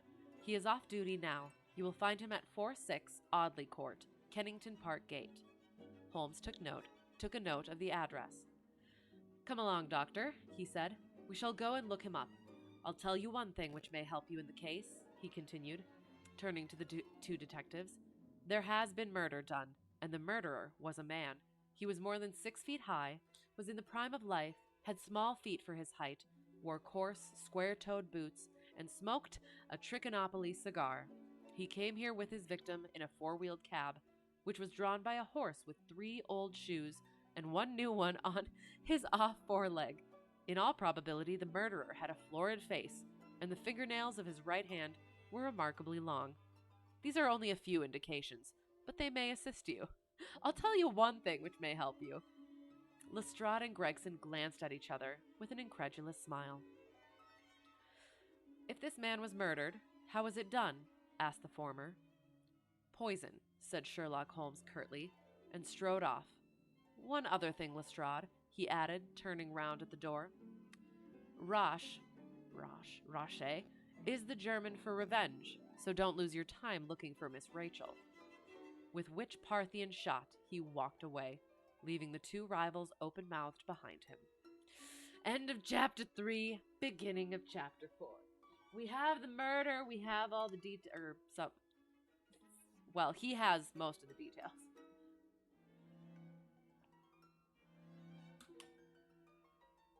All right. Chapter 4, what John Rance had to tell. It was 1 o'clock when we left number 3, Lauriston Gardens. Sherlock Holmes led me to the nearest telegraph office, whence he dispatched a long telegram. He then hailed a cab and ordered the driver to take us to the address given us by Lestrade. "There is nothing like first-hand evidence," he remarked. "As a matter of fact, my mind is entirely made up upon the case, but still we may as well learn all that is to be learned." "You amaze me, Holmes," said I. "Surely you are not as sure as you pretend to be of all those particulars which you gave." "There's no room for a mistake," he answered. "The very first thing which I observed on arriving there was that a cab had made 2 ruts with its wheels close to the curb. Now, up to last night, we have had no rain for a week, so that those wheels which left such a deep impression must have been there during the night. There were the marks of the horse's hoofs, too, the outline of one of which was far more clearly cut than that of the other 3, showing that that was a new shoe. Since the cab was there after the rain began, and was not there at any time during the morning, I have Gregson's word for that, it follows that it must have been there during the night, and therefore that it brought those 2 individuals to the house." "That seems simple enough," said I, "but how about the other man's height?" "Why, the height of a man, in 9 cases out of 10, can be told from the length of his stride. It is a simple calculation enough, though there is no use my boring you with figures. I had this fellow's stride both on the clay outside and on the dust within. Then I had a way of checking my calculation. When a man writes on a wall, his instinct leads him to write about the level of his own eyes. Now that writing was just over 6 feet from the ground. It was child's play. And his age? I asked. Oops. Well, if a man can stride 4.5 feet without the smallest effort, he can't be quite in the sere and yellow. That was the breadth of a puddle on the garden walk, which he had evidently walked across. Patent leather boots had gone round, and square toes had hopped over. There is no mystery about it at all. I am simply applying to ordinary life a few of those precepts of observation and deduction which I advocated in that article. Is there anything else that puzzles you? The fingernails and the trichinopoly, I suggested. The writing on the wall was done with a man's forefinger dipped in blood. My glass allowed me to observe that the plaster was slightly scratched in doing it, which would not have been the case if the man's nail had been trimmed. I gathered up some scattered ash from the floor. It was dark in color and flaky, such an ash as is only made by a trichinopoly. I have made a special study of cigar ashes. In fact, I have written a monograph upon the subject. I flatter myself that I can distinguish at a glance the ash of any known brand, either of cigar or of tobacco. It is just in such details that the skilled detective differs from the Gregson and Lestrade type. And the florid face? I asked. Ah, that was a more daring shot, though I have no doubt that I was right. You must not ask me that at the present state of the affair. I passed my hand over my brow. My head is in a whirl, I remarked. The more one thinks of it, the more mysterious it grows. How came these 2 men, if there were 2 men, into an empty house? What has become of the cabman who drove them? How could one man compel another to take poison? Where did the blood come from? What was the object of the murderer, since robbery had no part in it? How came the woman's ring there? Above all, why should the second man write up the German word rasch before decamping? I confess that I cannot see any possible way of reconciling all these facts. My companion smiled approvingly. You sum up the difficulties of the situation succinctly and well, he said. There is much that is still obscure, though I have quite made up my mind on the main facts. As to poor Lestrade's discovery, it was simply a blind intended to put the police upon a wrong track, by suggesting socialism and secret societies. It was not done by a German. The A, if you noticed, was printed somewhat after the German fashion. Now, a real German invariably prints in the Latin character, so that we may safely say that this was not written by one, but by a clumsy imitator who overdid his part. It was simply a ruse to divert inquiry into a wrong channel. I'm not going to tell you much more of the case, Doctor. You know a conjurer gets no credit when once he has explained his trick, and if I show you too much of my method of working, you will come to the conclusion that I am a very ordinary individual after all. For all his bragging and talking about genius and stuff, he maybe isn't so narcissistic. I shall never do that, I answered. You have brought detection as near an exact science as it ever will be brought in this world. My companion flushed up with pleasure at my words, and the earnest way in which I uttered them. I had already observed that he was as sensitive to flattery on the score of his art as any girl could be of her beauty. A very ordinary fellow that studies cigar ash in his free time. Yeah, exactly. Doesn't everyone? That's fair. Everybody's got to have a hobby. I'll tell you one other thing, he said. Patent leathers and square toes came in the same cab. I love that that's the names. Patent leathers and square toes came in the same cab, and they walked down the pathway together as friendly as possible, arm in arm in all probability. When they got inside, they walked up and down the room, or rather, patent leathers stood still, while square toes walked up and down. I could read all that in the dust, and I could read that as he walked, he grew more and more excited. That is shown by the increased length of his strides. He was talking all the while, and working himself up, no doubt, into a fury. Then the tragedy occurred. I've told you all I know myself now, for the rest is mere surmise and conjecture. We have a good working basis, however, on which to start. We must hurry up, for I want to go to Hallie's concert to hear Norman Neruda this afternoon. I am busy. I have things to do. This conversation had occurred while our cab had been threading its way through a long succession of dingy streets and dreary byways. In the dingiest and dreariest of them, our driver suddenly came to a stand. "That's Audley Court in there," he said, pointing to a narrow slit in the line of dead-colored brick. "You'll find me here when you come back." Audley Court was not an attractive locality. The narrow passage led us into a quadrangle paved with flags and lined by sordid dwellings.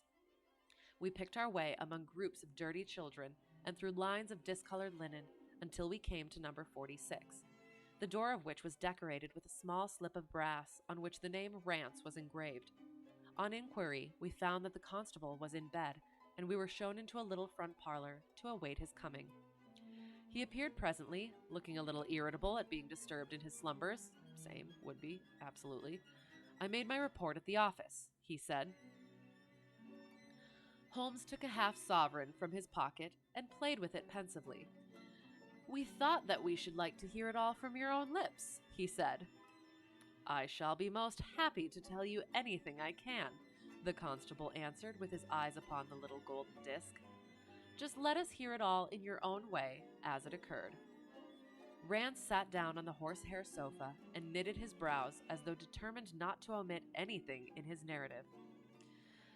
"I'll tell it ye from the beginning," he said. "My time is from 10 at night to 6 in the morning. At 11 there was a fight at the White Hart, but bar that, all was quiet enough on the beat. At 1 o'clock it began to rain, and I met Harry Murcher, him who has the Holland Grove beat, and we stood together at the corner of Henrietta Street a talkin'.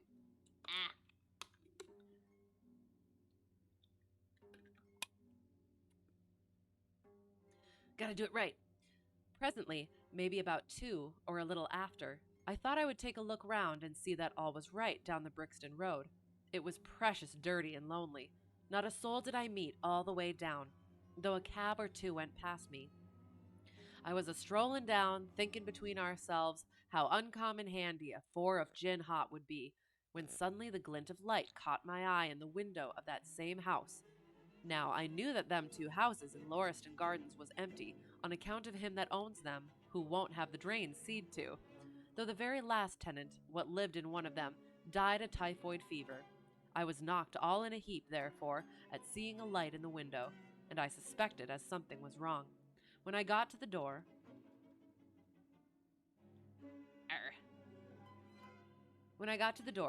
you stopped and then walked back to the garden gate, my companion interrupted. What did you do that for?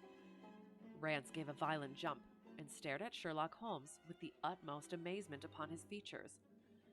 Why, that's true, sir, he said, though how you come to know it, heaven only knows. You see, when I got up to the door, it was so still and so lonesome that I thought I'd be none the worse for someone with me.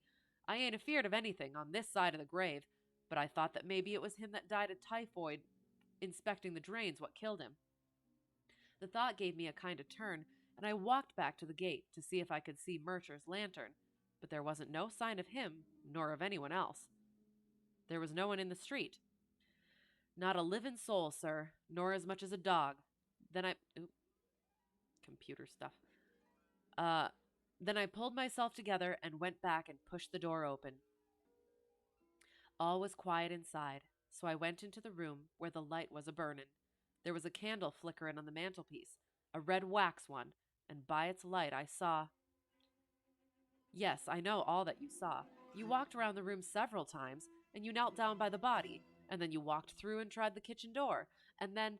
John Rance sprang to his feet with a frightened face and suspicion in his eyes. Where was you hid to see all that? He cried.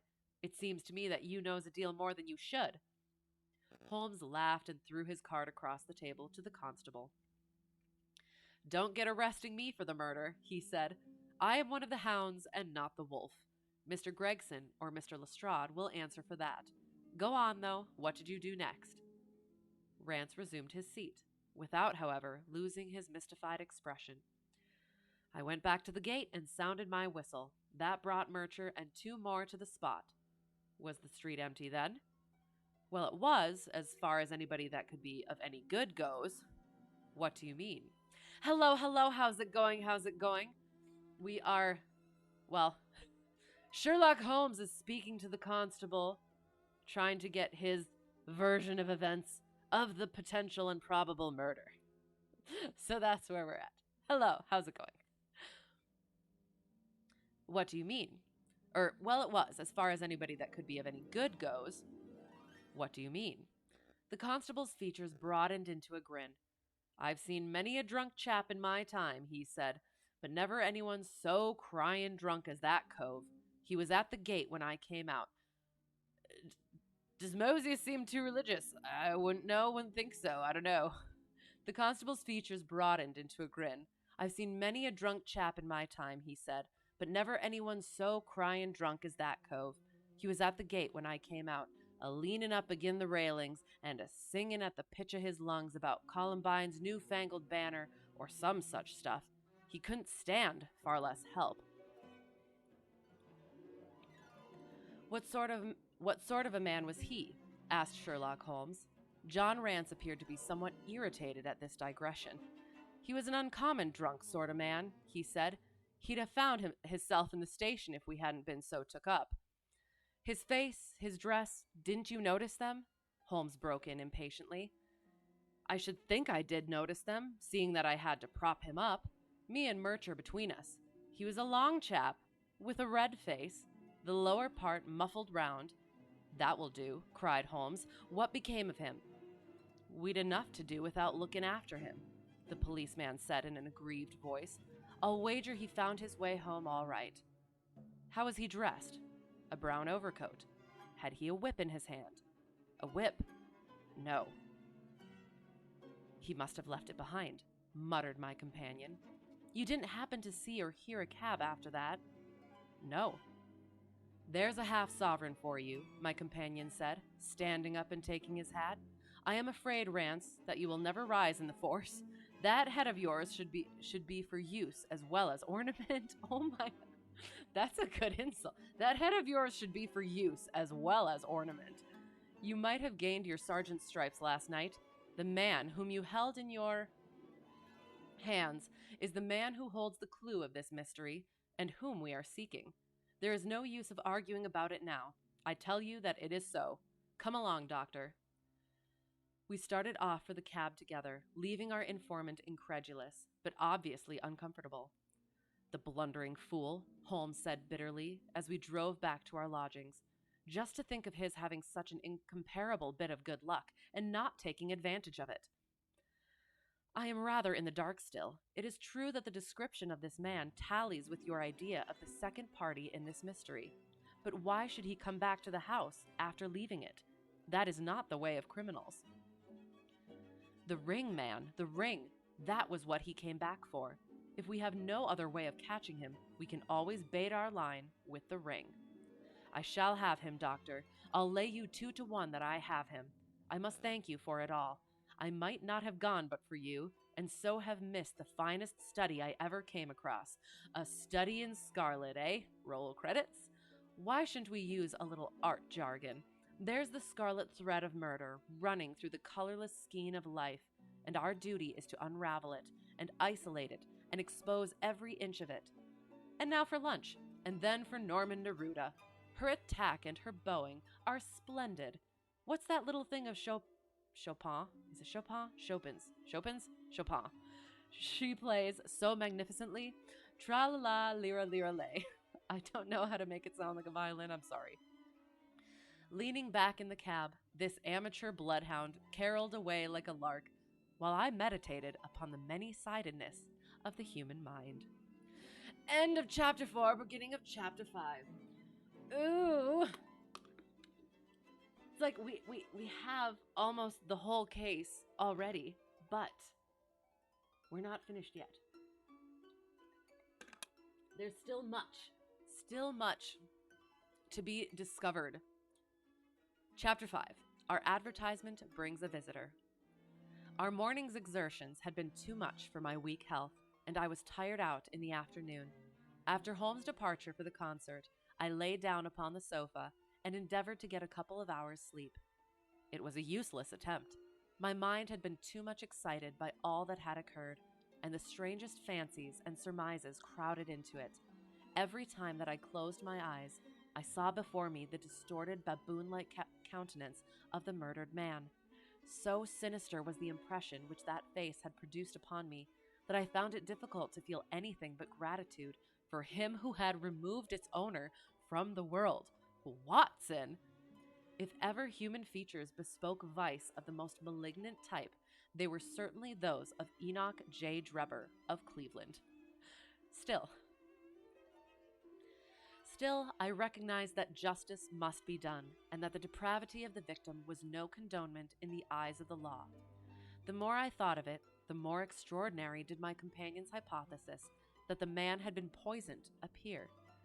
I remembered how he had sniffed his lips, and had no doubt that he had detected something which had given rise to the idea. Then again, if not poison, what had caused the man's death, since there was neither wound nor marks of strangulation? But, on the other hand, whose blood was that which lay so thickly upon the floor? There were no signs of a struggle, nor had the victim any weapon with which he might have wounded an antagonist. As long as all these questions were unsolved, I felt that sleep would be no easy matter, either for Holmes or myself. His quiet, self-confident manner convinced me that he had already formed a theory which explained all the facts, though what it was I could not for an instant conjecture. He was very late in returning, so late that I knew that the concert could not have detained him all the time. Dinner was on the table before he appeared. "It was magnificent," he said, as he took his seat. "Do you remember what Darwin says about music? He claims that the power of producing and appreciating it existed among the human race long before the power of speech was arrived at. Perhaps that is why we are so subtly influenced by it. There are vague memories in our souls of those misty centuries when the world was in its childhood." "That's rather a broad idea," I remarked. "One's ideas must be as broad as nature, if they are to interpret nature." "Interesting," he answered. "What's the matter? You're not looking quite yourself. This Brixton Road affair has upset you." "To tell the truth, it has," I said. "I ought to be more case-hardened after my Afghan experiences. I saw my own comrades hacked to pieces at my wand without losing my nerve. I can understand. There is a mystery about this which stimulates the imagination. Where there is no imagination, there is no horror. Have you seen the evening paper?" "No. It gives a fairly good account of the affair. It does not mention the fact that when the man was raised up, a woman's wedding ring fell upon the floor. It is just as well it does not." "Why?" "Look at this advertisement," he answered. I had one sent to every paper this morning immediately after the affair." He threw the paper across to me, and I glanced at the place indicated. It was the first announcement in the found column. In Brixton Road this morning, it ran, "A plain gold wedding ring found in the roadway between the White Hart Tavern and Holland Grove. Apply Dr. Watson, 221B Baker Street, between 8 and 9 this evening." "Excuse my using your name," he said. If I used my own, some of these dunderheads would recognize it and want to meddle in the affair." "That is all right," I answered. "But supposing anyone applies? I have no ring." "Oh, yes, you have," said he, handing me one. "This will do very well. It is almost a facsimile." "And who do you expect will answer this advertisement?" "Why, the man in the brown coat, our florid friend with the square toes. If he does not come himself, he will send an accomplice." "Would he not consider it as too dangerous?" "Not at all. If my view of the case is correct, and I have every reason to believe that it is, this man would rather risk anything than lose the ring. According to my notion, he dropped it while stooping over Drebber's body and did not miss it at the time. After leaving the house, he discovered his loss and hurried back, but found the police already in possession, owing to his own folly in leaving the candle burning. He had to pretend to be drunk in order to allay the suspicions which might have been aroused by his appearance at the gate. Now put yourself in that man's place.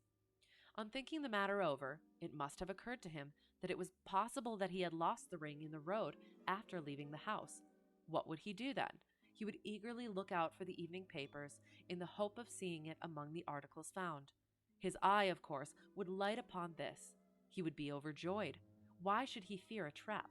There would be no reason in his eyes why the finding of the ring should be connected with the murder. He would come. He will come. You shall see him within an hour. And then, I asked, "Oh, you can leave me to deal with him then.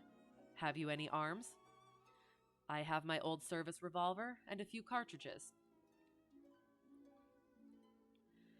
"You had better clean it and load it. He will be a desperate man, and though I shall take him unawares, it is as well to be ready for anything."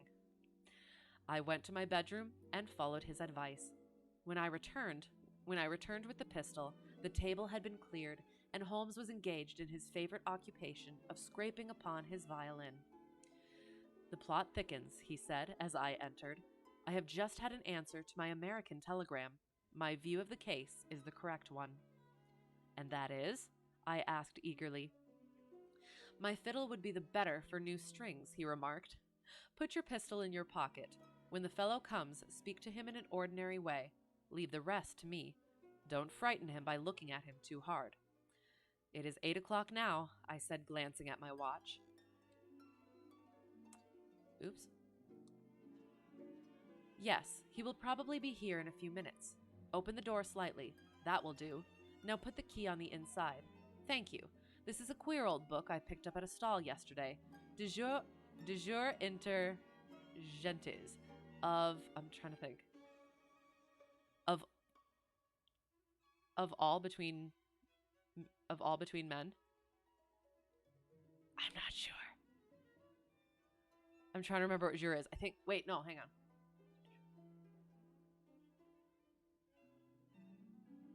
Maybe. I'm not sure. Published in Latin at Liege in the Lowlands in 1642.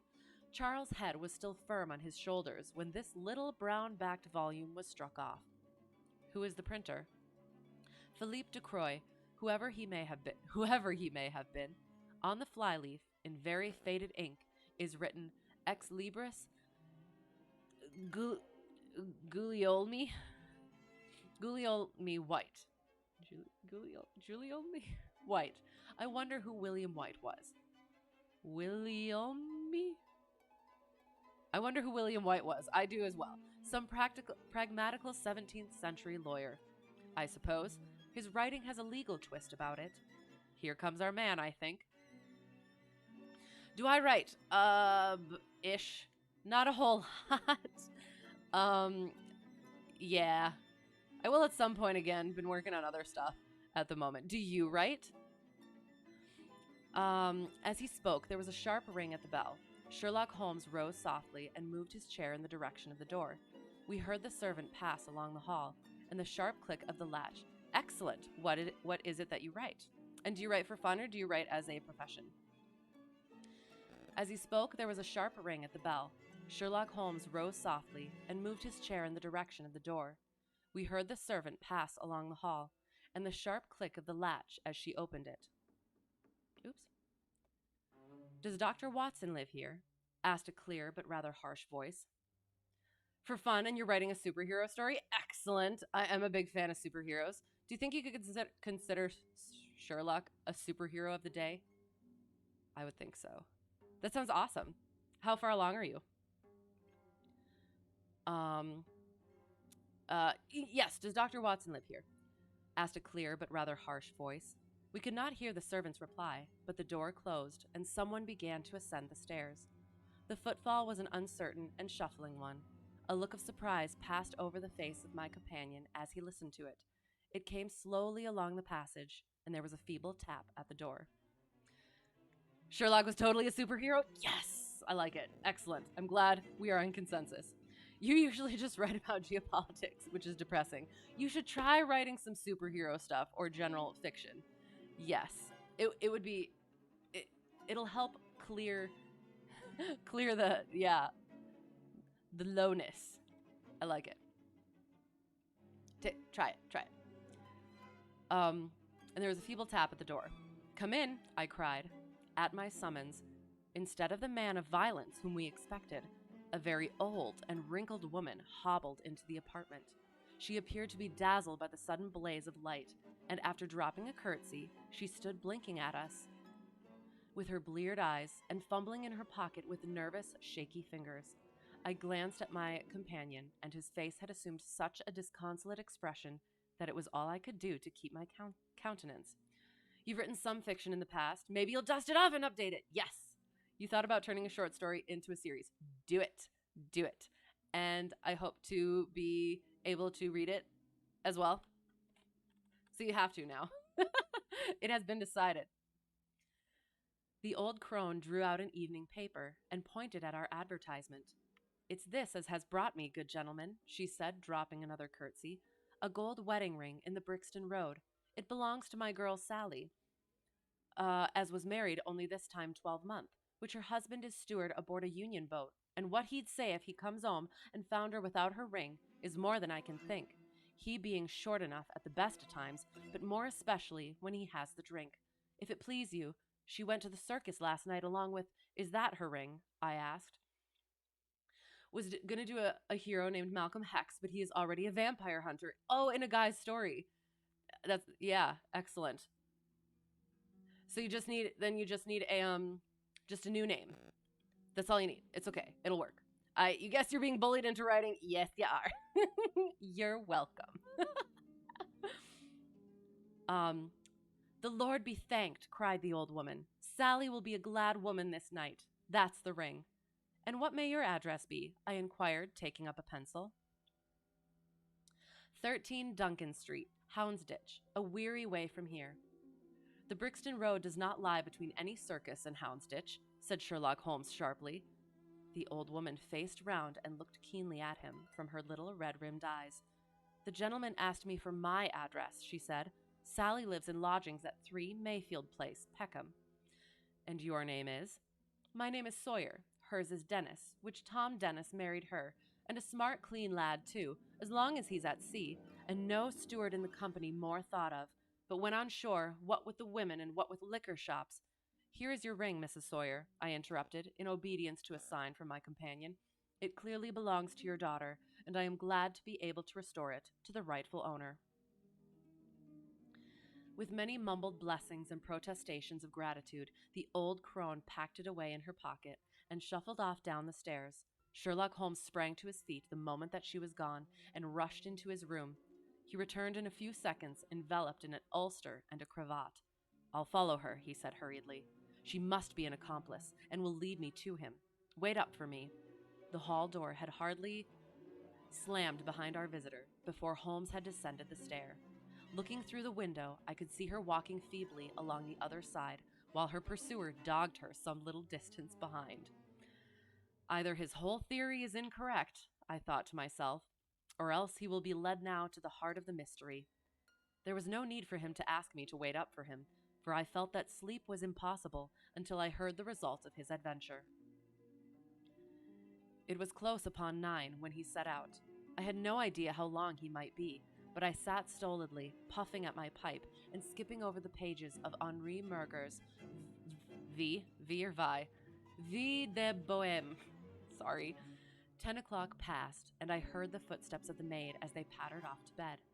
11, and the more stately tread of the landlady passed my door, bound for the same destination.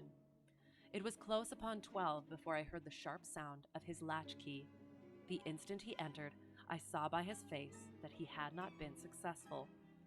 Amusement and chagrin seemed to be struggling for the mastery until the former suddenly carried the day, and he burst into a hearty laugh. I wouldn't have the Scotland Yarders know it for the world, he cried, dropping into his chair.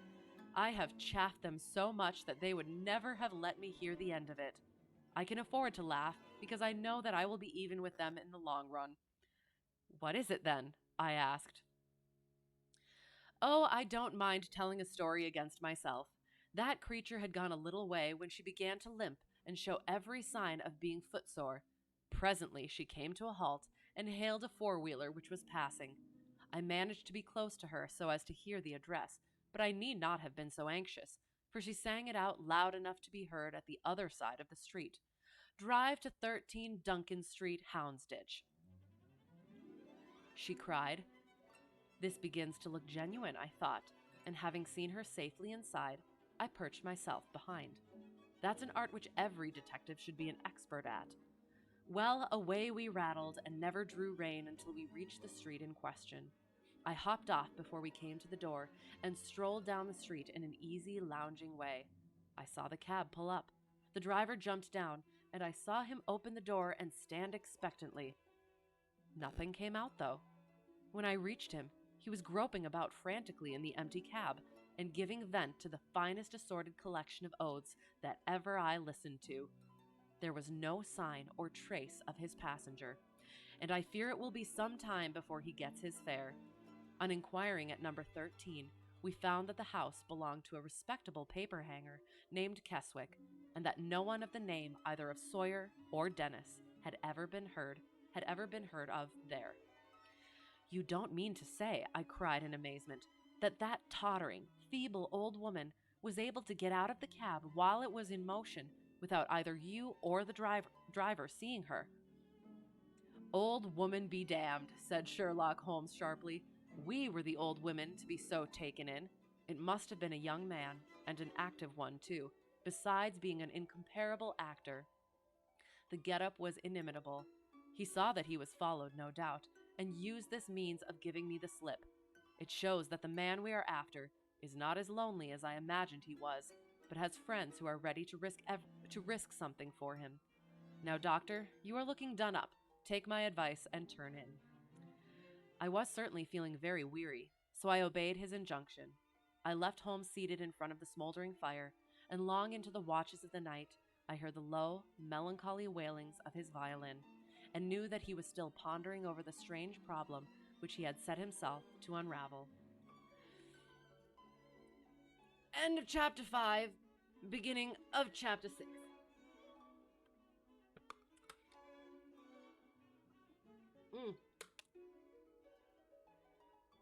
All right. Maximum effort. The papers next day were full of the Brixton mystery, as they termed it. MLK's actual name was Michael Lewis King. I did not know that. Each had a long account of the affair, and some had leaders upon it in addition. There was some information in them which was new to me. I still retain in my scrapbook numerous clippings and extracts bearing upon the case. Here is a condensation of a few of them. The Daily Telegraph remarked that in the history of crime there had seldom been a tragedy which presented stranger features. The German name of the victim, the absence of all other motive, and the sinister inscription on the wall all pointed to its perpetration by political refugees and revolutionists. The socialists had many branches in America, and the deceased had, no doubt, infringed their unwritten laws and been tracked down by them. After alluding airily to the Vemgericht, Aquatofana, oh god, I'm sorry in advance, Carbonari, and Marchioness de Brinvilliers, the Darwinian theory, the principles of Malthus, and the Ratcliffe highway murders, the article concluded by admonishing the government and advocating a closer watch over foreigners in England. The Standard commented upon the fact that lawless outrages of the sort usually occurred under a liberal administration. They arose from the unsettling of the minds of the masses and the consequent weakening of all authority. The deceased was an American gentleman who had been residing for some weeks in the metropolis. He had stayed at the boarding house of Madame Charpentier, in Torquay Terrace, Camberwell. He was accompanied in his travels by his private secretary, Mr. Joseph Stangerson. The two bade adieu to their landlady upon Tuesday, the 4th inst, I'm not sure, and departed to Euston Station with the avowed intention of catching the Liverpool Express. They were afterwards seen together upon the platform. Nothing more is known of them until Mr. Drebber's body was, as recorded, discovered in an empty house in the Brixton Road, many miles from Euston. How he came there, or how he met his fate, are questions which are still involved in mystery. Nothing is known of the whereabouts of Stangerson. We are glad to learn that Mr. Lestrade and Mr. Gregson of Scotland Yard are both engaged upon the case, and it is confidently anticipated that these well-known officers will speedily throw light upon the matter. The Daily News observed that there was no doubt as to the crime being a political one. There's too many columns. The despotism and hatred of liberalism which animated the continental governments had had the effect of driving to our shores a number of men who might have made excellent citizens were they not soured by the recollection of all that they had undergone. Among these men there was a stringent code of honor, any infringement of which was punished by death. Every effort should be made to find the secretary, Stangerson, and to ascertain some particulars of the habits of the deceased. A great step had been gained by the discovery of the address of the house at which he had boarded, a result which was entirely due to the acuteness and energy of Mr. Gregson of Scotland Yard. Sherlock Holmes and I read these notices Sherlock Holmes and I read these notices over together at breakfast, and they appeared to afford him considerable amusement. I told you that, whatever happened, Lestrade and Gregson would be sure to score. That depends on how it turns out. Oh, bless you, it doesn't matter in the least. If the man is caught, it will be on account of their exertions. If he escapes, it will be in spite of their exertions. It's heads I win and tails you lose. Whatever they do, they will have followers. Un saut trouve toujours un plus saut qui l'admire. A sot will always, a sot something will always have a lot of people who admire. Something. I can't figure out what the true is, so it's throwing me, but yeah. Whatever they do, they will always have followers. There. What on earth is this? I cried. For at this moment there came the pattering of many steps in the hall and on the stairs, accompanied by audible expressions of disgust upon the part of our landlady. It's the Baker Street division of the detective police force, said my companion gravely, and as he spoke, there rushed into the room half a dozen of the dirtiest and most ragged street Arabs that ever I clapped eyes on. "'Tention!" cried Holmes in a sharp tone, and the 6 dirty little scoundrels stood in a line like so many disreputable statuettes. "In future you shall send up Wiggins alone to report, and the rest of you must wait in the street. Have you found it, Wiggins?" "No, sir, we han't," said one of the youths. "I hardly expected you would. You must keep on until you do. Here are your wages." He handed each of them a shilling. "Now off you go, and come back with a better report next time." He waved his hand, and they scampered away downstairs like so many rats, and we heard their shrill voices next moment in the street. "There's more work to be got out of one of those little beggars than out of a dozen of the force," Holmes remarked. "The mere sight of an official-looking person seals men's lips. These youngsters, however, go everywhere and hear everything. They are as sharp as needles, too. All they want is organization." "Is it on this Brixton case that you are employing them?" I asked. "Yes, there is a point which I wish to ascertain. It is merely a matter of time. Hullo, we are going to hear some news now with a vengeance. Here is Gregson coming down the road with beatitude written upon every feature of his face. Bound for us, I know. Yes, he is stopping. There he is." There was a violent peal at the bell, and in a few seconds the fair-haired detective came up the stairs 3 steps at a time and burst into our sitting room.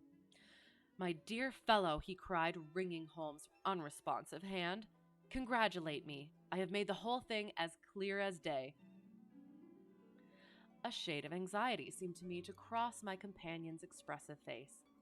"Do you mean that you are on the right track?" he asked. "The right track? Why, sir, we have the man under lock and key." "And his name is?"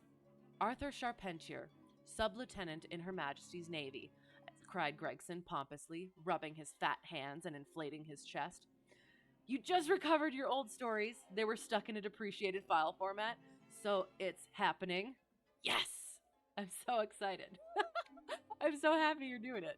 I'm very excited. Sherlock Holmes gave a sigh of relief and relaxed into a smile. Take a seat and try one of these cigars, he said. We are anxious to know how you managed it. Will you have some whiskey and water? I don't mind if I do, the detective answered. The tremendous exertions which I have gone through during the last day or two have worn me out. Not so much bodily exertion, you understand, as the strain upon the mind. You will appreciate that, Mr. Sherlock Holmes, for we are both brain workers. You just gotta brave rereading them. That's true. I understand. They were all made on short notice for your literature class back in high school.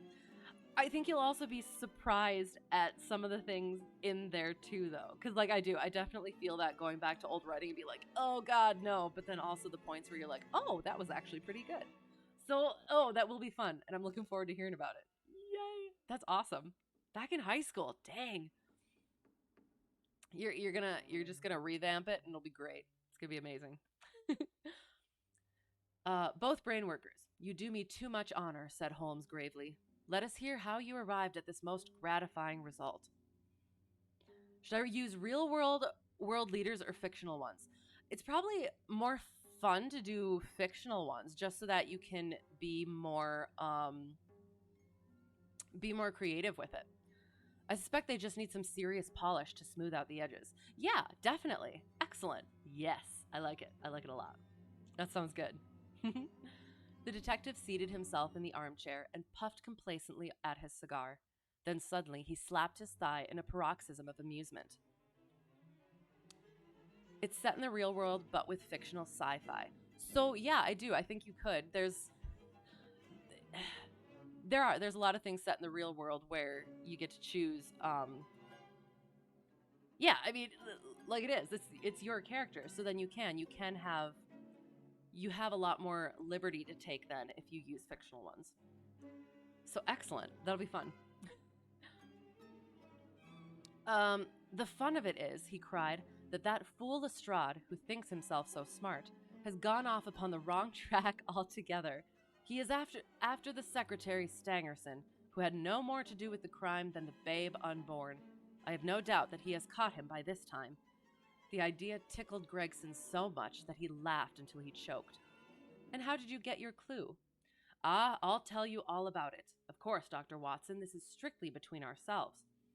The first difficulty which we had to contend with was the finding of this American's antecedents. Antecedents?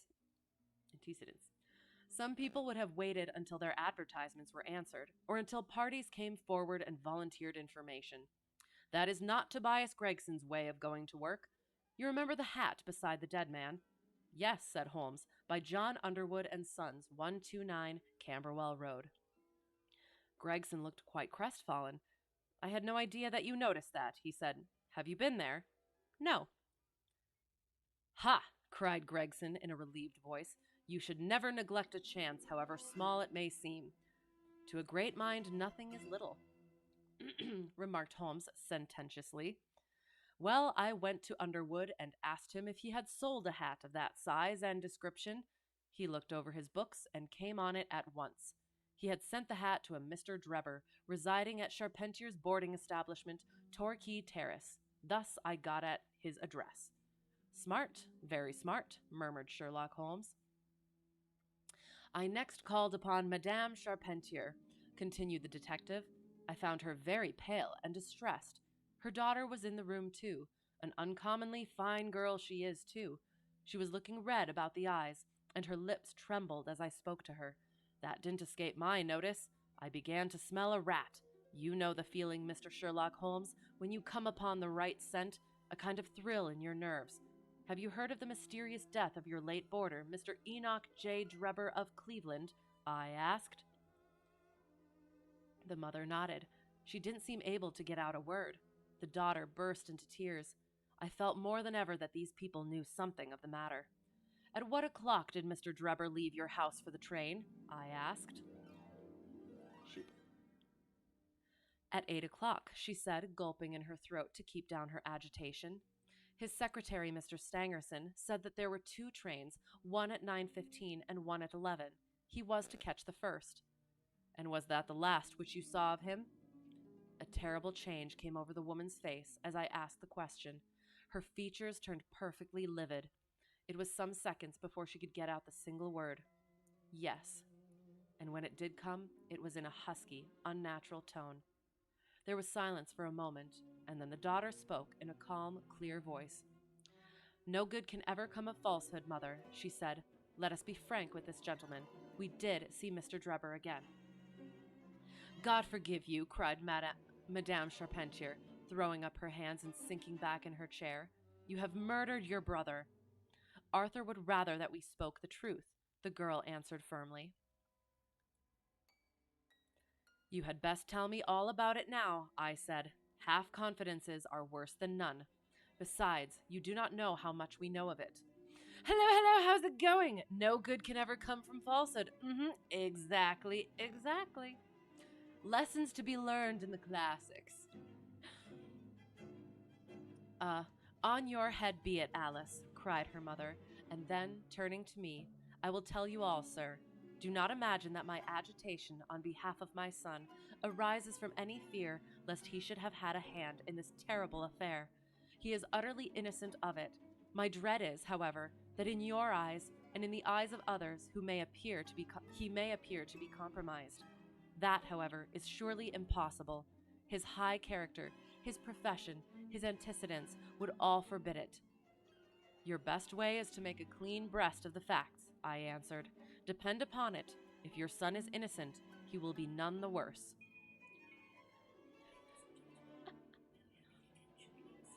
There is apparently an interesting flight to be tracked. Perhaps, Alice, you had better leave us together, she said, and her daughter withdrew. Now, sir, she continued, I had no intention of telling you all this, but since my poor daughter has disclosed it, I have no alternative. Having once decided to speak, I will tell you all, without omitting any particular. It is your wisest course, said I. Mr. Drebber has been with us nearly 3 weeks. He and his secretary, Mr. Stangerson, had been traveling on the continent. I noticed a Copenhagen label upon each of their trunks, showing that had been their last stopping place. Stangerson was a quiet, reserved man, but his employer, I am sorry to say, was far otherwise.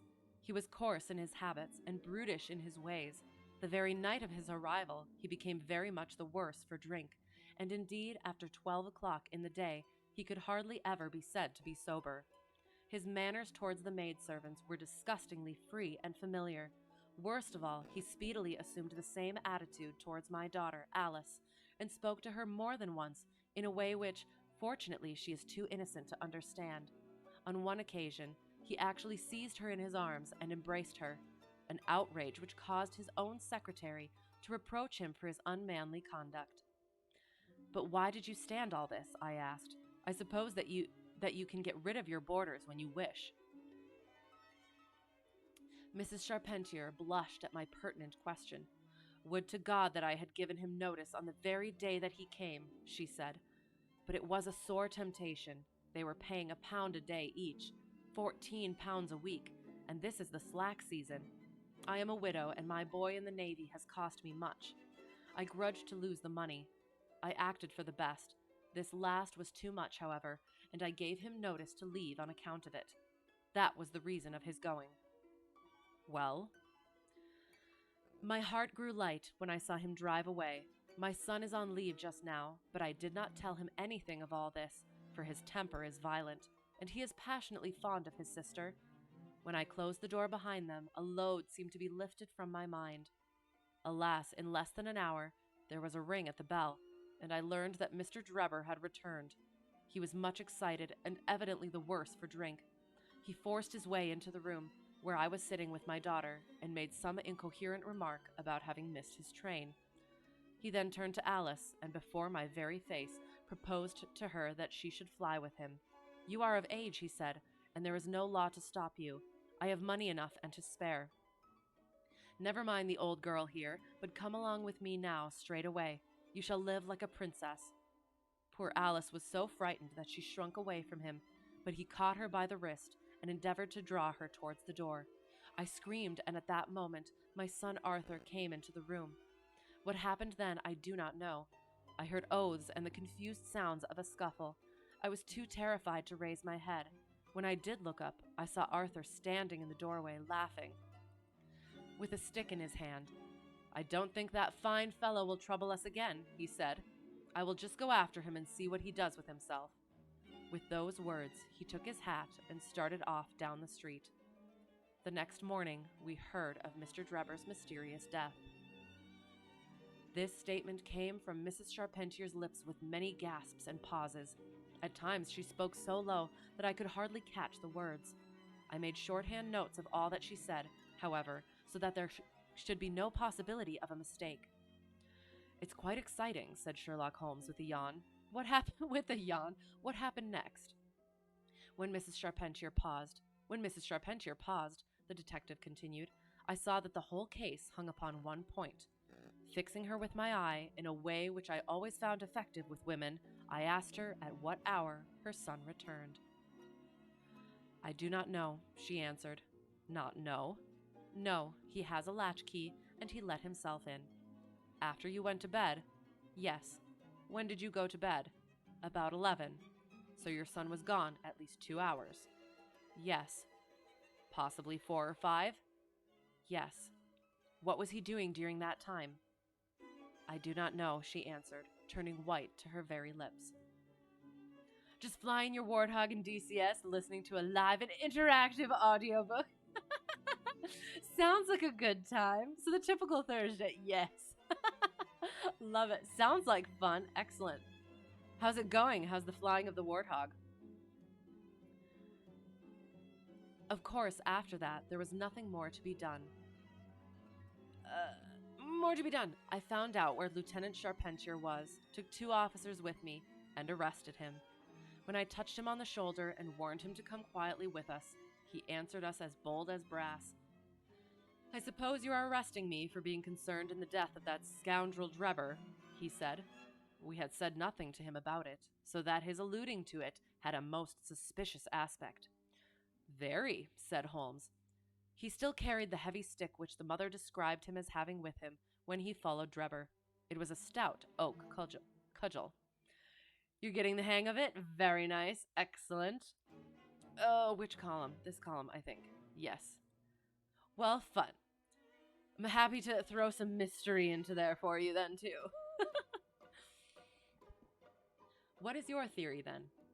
"Well, my theory is that he followed Drebber as far as the Brixton Road. When there, a fresh altercation arose between them, in the course of which Drebber received a blow from the stick, in the pit of the stomach, perhaps, which killed him without leaving any mark. The night was so wet that no one was about, so Charpentier dragged the body of his victim into the empty house. As to the candle, and the blood, and the writing on the wall, and the ring, they may all be so many tricks to throw the police onto the wrong scent." Ah, my laptop's being funky. Sorry, hang on.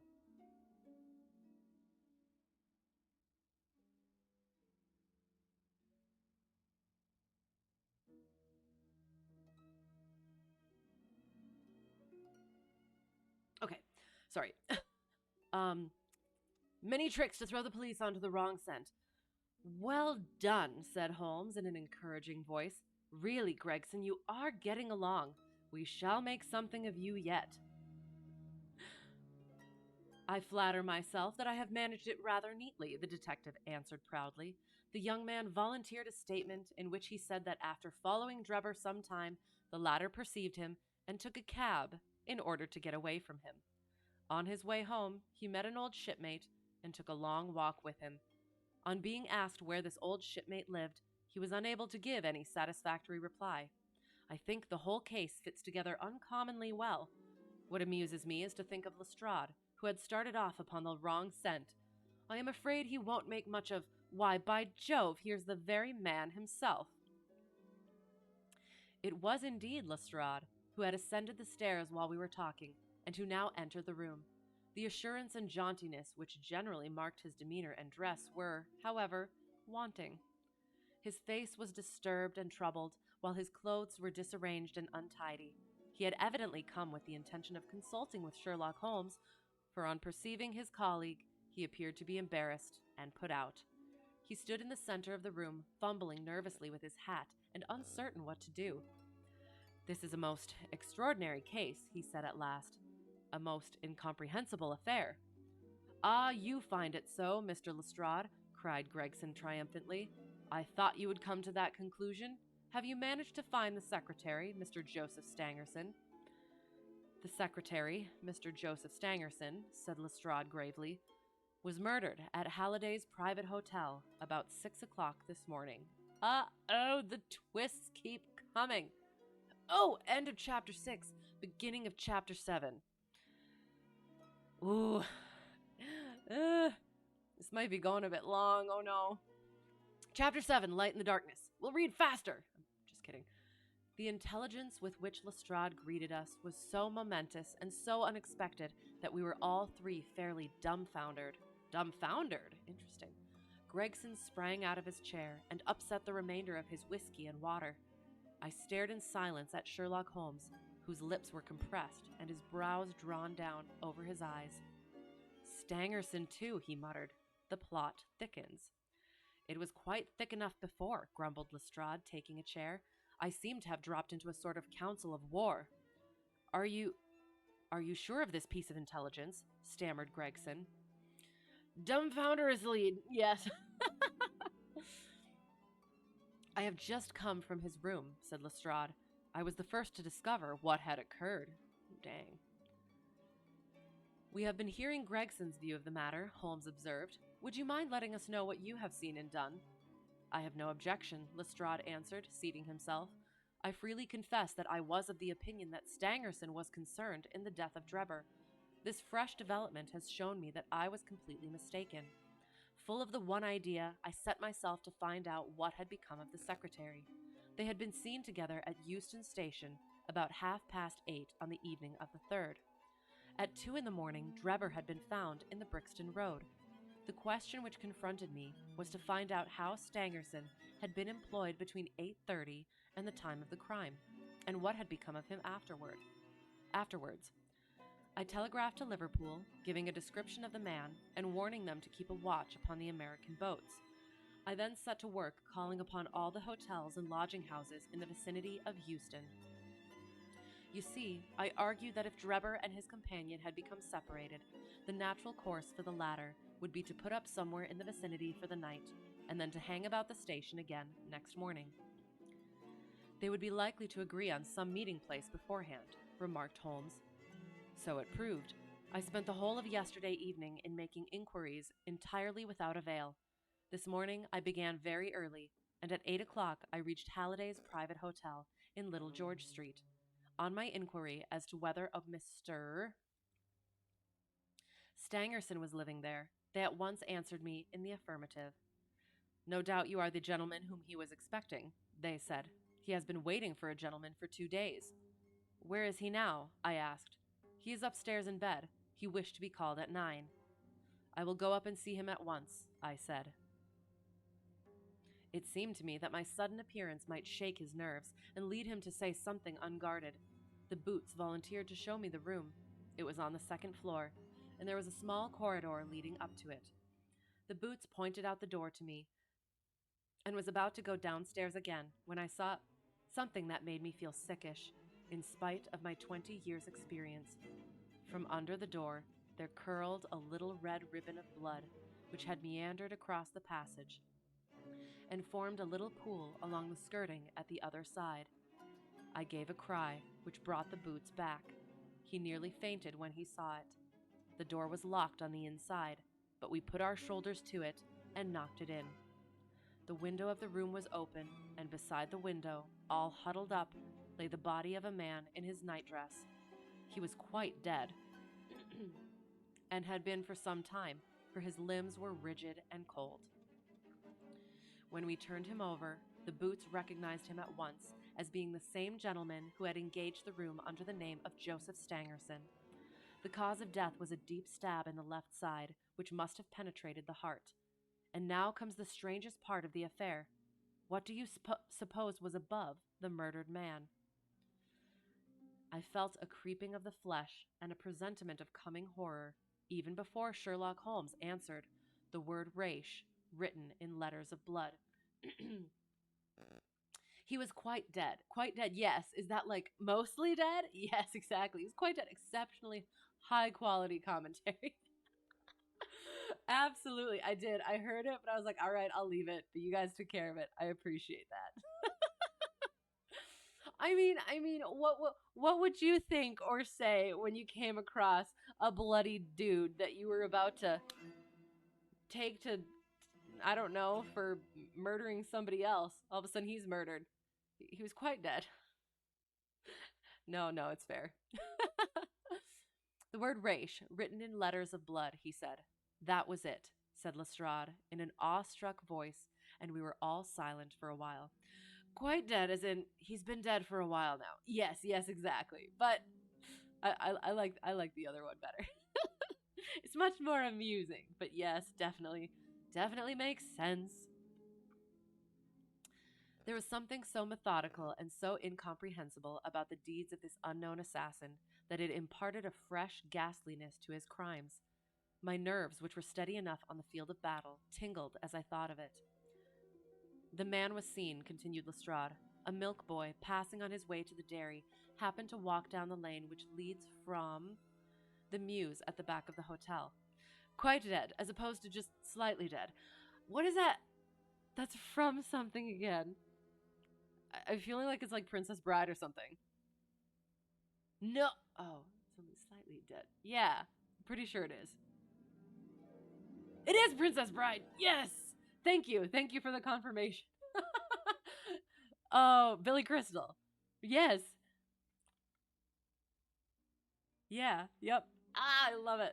Gotta watch that again. That's a good one. Oh, you didn't even remember that? It's those little things that needle into your brain and then they just come out. That's why as like a writer, you write stuff and you're like, "Oh, this is so good." And then you remember that someone else already did it. So, yeah. Yep. That's the thing. He noticed that a ladder, which usually lay there, was raised against one of the windows of the second floor, which was wide open. After passing, he looked back and saw a man descend the ladder. He came down so quietly and openly that the boy imagined him to be some carpenter or joiner at work in the hotel. Watch it as an in-flight movie when you take the C-130 on a resupply flight in DCS. That sounds amazing. That's a good plan. That's an excellent plan. He took no particular notice of him, beyond thinking in his own mind that it was early for him to be at work. He has an impression that the man was tall, had a reddish face, and was dressed in a long, brownish coat. He must have stayed in the room some little time after the murder, for we found blood-stained water in the basin where he had washed his hands and marks on the sheets where he had deliberately wiped his knife. I glanced at Holmes on hearing the description of the murderer, which tallied so exactly with his own. There was, however, no trace of exultation or satisfaction upon his face. Perhaps your next ferry flight once the global map is integrated next year. Perfect. Yes, I like it. Next year, that's a long time. That's too long to wait. Alas, can put it on a list, I guess. Remember in 2024. Did you find nothing in the room which could furnish a clue to the murderer? He asked. Nothing. Stangerson had Drebber's purse in his pocket, but it seems that this was usual, as he did all the paying. There was 80-odd pounds in it, but nothing had been taken. Whatever the motives of these extraordinary crimes, robbery is certainly not one of them. There were no papers or memoranda in the murdered... Oh my God, sorry. There were no papers or memoranda in the murdered man's pocket, except a single telegram, dated from Cleveland about a month ago, and containing the words, J.H. is in Europe. There was no name appended to this message. And there was nothing else, Holmes asked. Nothing of any importance. The man's novel, with which he had read himself to sleep, was lying upon the bed, and his pipe was on a chair beside him. There was a glass of water on the table. On the windowsill, a small chip ointment box containing a couple of pills. Sherlock Holmes sprang from his chair with an exclamation of delight. The last link, he cried exultantly. My case is complete. The two detectives stared at him in amazement. I have now in my hands, my companion said confidently, all the threads which have formed such a tangle. There are, of course, details to be filled in, but I am as certain of all the main facts from the time that Drebber parted from Stangerson at the station up to the discovery of the body of the latter, as if I had seen them with my own. This column. Eyes. I will give you a proof of my knowledge. Could you lay your hand upon those pills? I have them, said Lestrade, producing a small white box. I took them and the purse and the telegram, intending to have them put in a place of safety at the police station.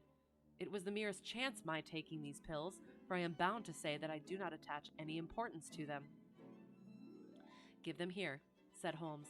Now, doctor, turning to me, are those ordinary pills? They certainly were not. They were of a pearly gray color, small, round, and almost transparent against the light. From their lightness and transparency, I should imagine that they are soluble in water, I remarked. Interesting. Precisely so, answered Holmes. Now would you mind going down and fetching that poor little devil of a terrier which has been bad so long, and which the landlady wanted you to put out of... Okay. Now would you mind going down and fetching that poor little devil of a terrier which has been bad so long, and which the landlady wanted you to put out of its pain yesterday? Oh, no. I went downstairs and carried the dog upstairs in my arms. Its labored breathing and glazing eye showed that it was not far from its end. Indeed, its snow-white muzzle proclaimed that it had already exceeded the usual term of canine existence. I placed it upon a cushion on the rug. I will now cut one of these pills in two, said Holmes, and drawing his penknife, he suited the action to the word. The dog is gonna go pet the rabbits, George. Yes, it is.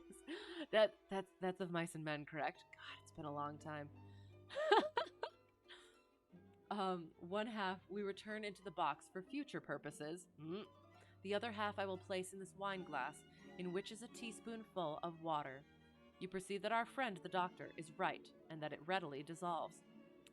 This may be very interesting, said Lestrade, in the injured tone of one who suspects that he is being laughed at.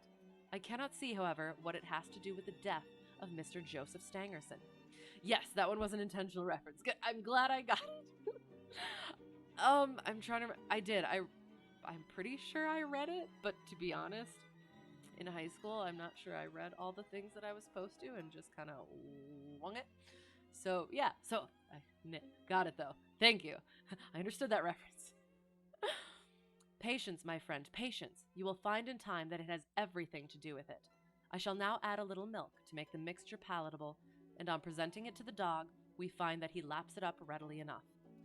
As he spoke, he turned the contents of the wineglass into a saucer and placed it in front of the terrier, who speedily licked it dry. You read it and saw the movie. Exceptionally good. I will. I'll have to reread it. And yes, I guess see the movie as well. Movie's as good as the book? That's good. That's promising. Excellent. Okay. I'll add it to the list.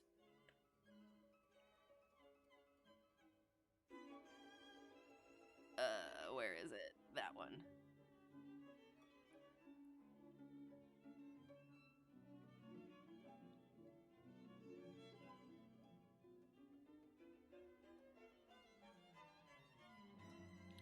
Excellent. All right. Thank you.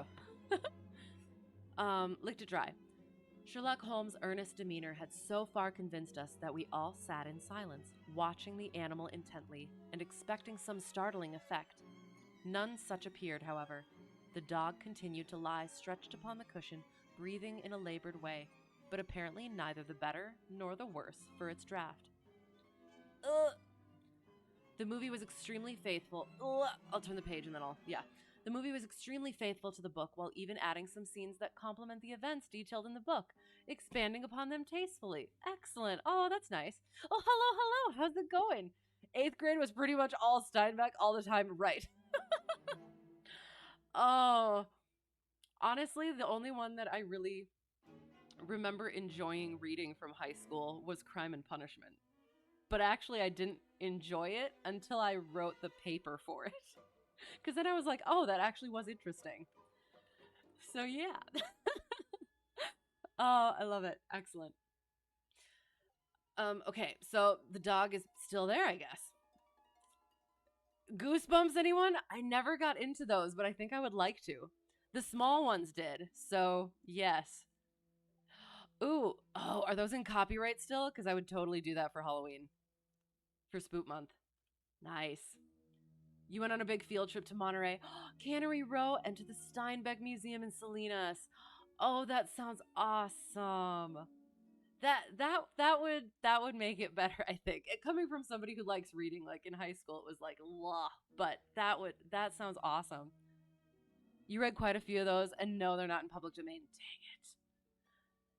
Dang it. I've heard they're good though, so I'll have to try it at some point. Holmes had taken out his watch, and as minute followed minute without result, an expression of the utmost chagrin and disappointment appeared upon his features. He gnawed his lip, drummed his fingers upon the table, and showed every other symptom of acute impatience. So great was his emotion that I felt sincerely sorry for him, while the two detectives smiled derisively, by no means displeased at this check which he had met. Ermagerd Gersburps. Thank you for that. Oh, so good. It can't be a coincidence, he cried, at last springing from his chair and pacing wildly up and down the room. It is impossible that it should be a mere coincidence. The very pills which I suspected in the case of Drebber are actually found after the death of Stangerson, and yet they are inert. What can it mean? Surely my whole chain of reasoning cannot have been false. It is impossible, and yet this wretched dog is none the worse. Ah, I have it! I have it! With a perfect shriek of delight, he rushed to the box, cut the other pill in two, dissolved it, added milk, and presented it to the terrier. The unfortunate creature's tongue seemed hardly to have been moistened in it before it gave a convulsive shiver in every limb and lay as rigid and lifeless as if it had been struck by lightning. Oh, you poor Peppy. OMG, yes! Oh, it's dead. Sherlock Holmes drew a long breath and wiped the perspiration from his forehead. I should have more faith, he said. I ought to know by this time that when a fact appears to be opposed to a long train of deductions, it invariably proves to be capable of bearing some other interpretation. Of the two pills in that box, one was of the most deadly poison, and the other was entirely harmless. I ought to have known that before ever I saw the box at all. You totally forgot the girl in that meme was holding Goosebumps books. Yes, that's the original. Oh, perfect. Blast from the past. And you're welcome. This last statement appeared to me to be so startling that I could hardly believe that he was in his sober senses. There was the dead dog. However, to prove that his conjecture had been correct. It seemed to me that the mists in my own mind were gradually clearing away, and I began to have a dim, vague perception of the truth. All this seems strange to you, continued Holmes, because you failed at the beginning of the inquiry to grasp the importance of the single real clue which was presented to you. I had the good fortune to seize upon that, and everything which has occurred since then has served to confirm my original supposition, and indeed was the logical sequence of it. Hence things which have perplexed you and made the case more obscure have served to enlighten me and to strengthen my conclusions. It is a mistake to confound strangeness with mystery. The most commonplace crime is often the most mysterious because it presents no new or special features from which deductions may be drawn. This murder would have been infinitely more difficult to unravel had the body of the victim been simply found lying in the roadway without any of these autres and sensational accompaniments which have rendered it remarkable. These strange details, far from making the case more difficult, have really had the effect of making it less so. Mr. Gregson, who had listened to this address with considerable impatience, could contain himself no longer. Look here, Mr. Sherlock Holmes, he said. We are all ready to acknowledge that you are a smart man and that you have your own methods of working.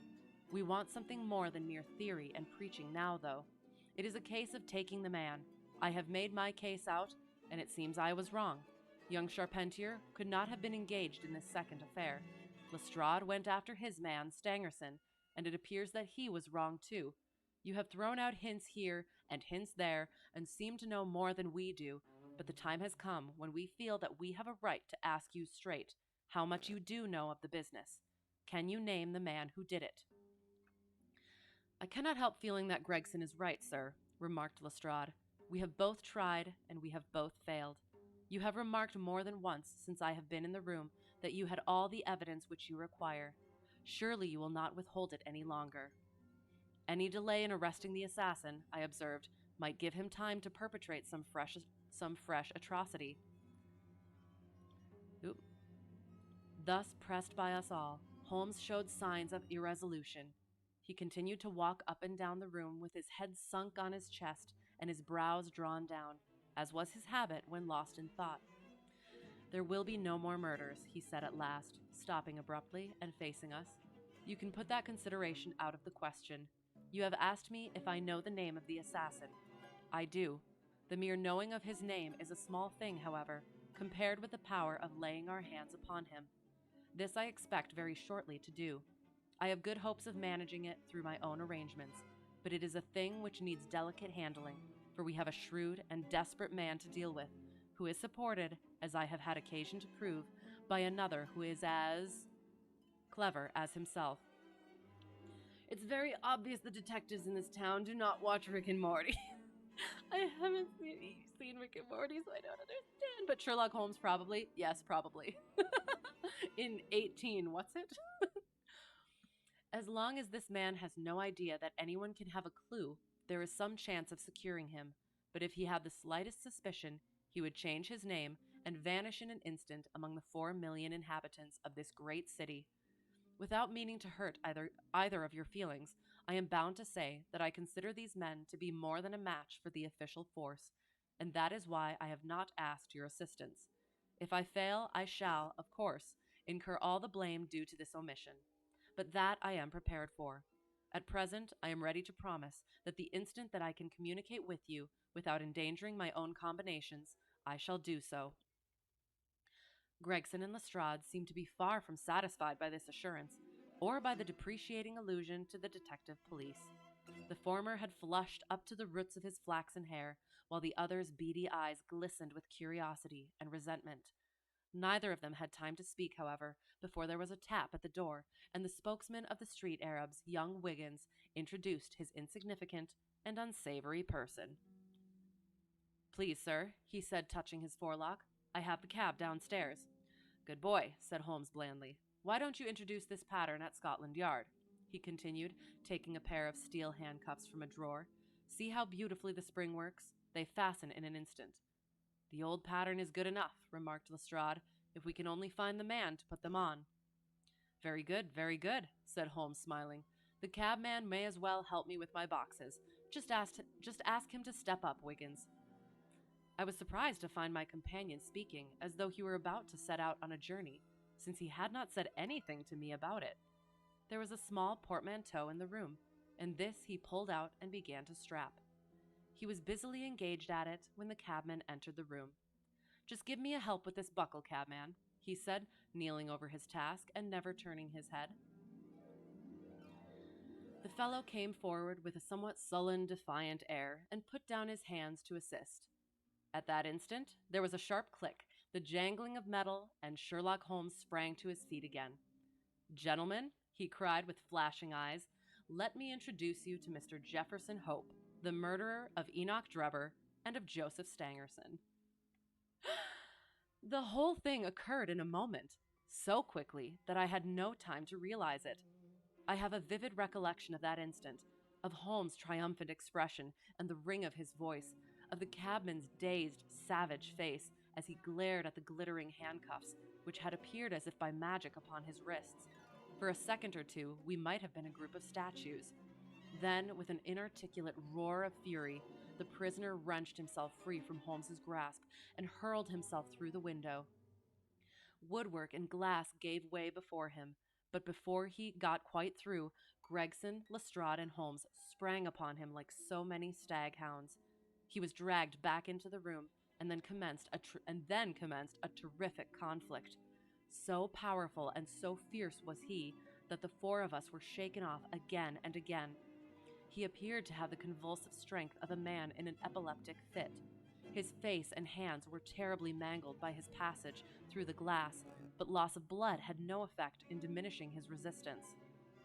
It was not until Lestrade succeeded in getting his hand inside his neckcloth and half strangling him that we made him realize that his struggles were of no avail, and even then we felt no security until we had pinioned his feet as well as his hands.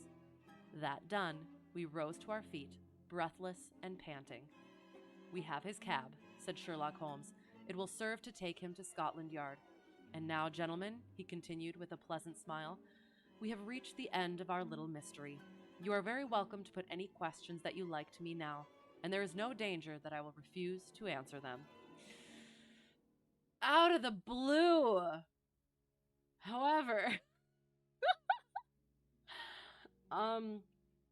that was the first part, end of part 1 and chapter whatever it was. I'm gonna have to call it, because otherwise, yeah, it's gonna be way late otherwise. So we're gonna have to finish next Thursday. Oh, I hate doing that. I didn't think it was gonna take me that long, but well, now I know. Now I know like 30 pages around is good. And yeah, I think the next part is like another 30 pages. I'll double check to make sure. 7 to 30, and then yeah, to like 59, and then plus. So yeah, after a spout of violence, perhaps a good point to pause anyway. Of course, that was my intention all along. Leave the violence. Leave it at the violence. Yes, absolutely. So yes, on that cliffhanger, we are gonna call it for the evening. I have to wake up in the morning earlier, so we will end it at part 1.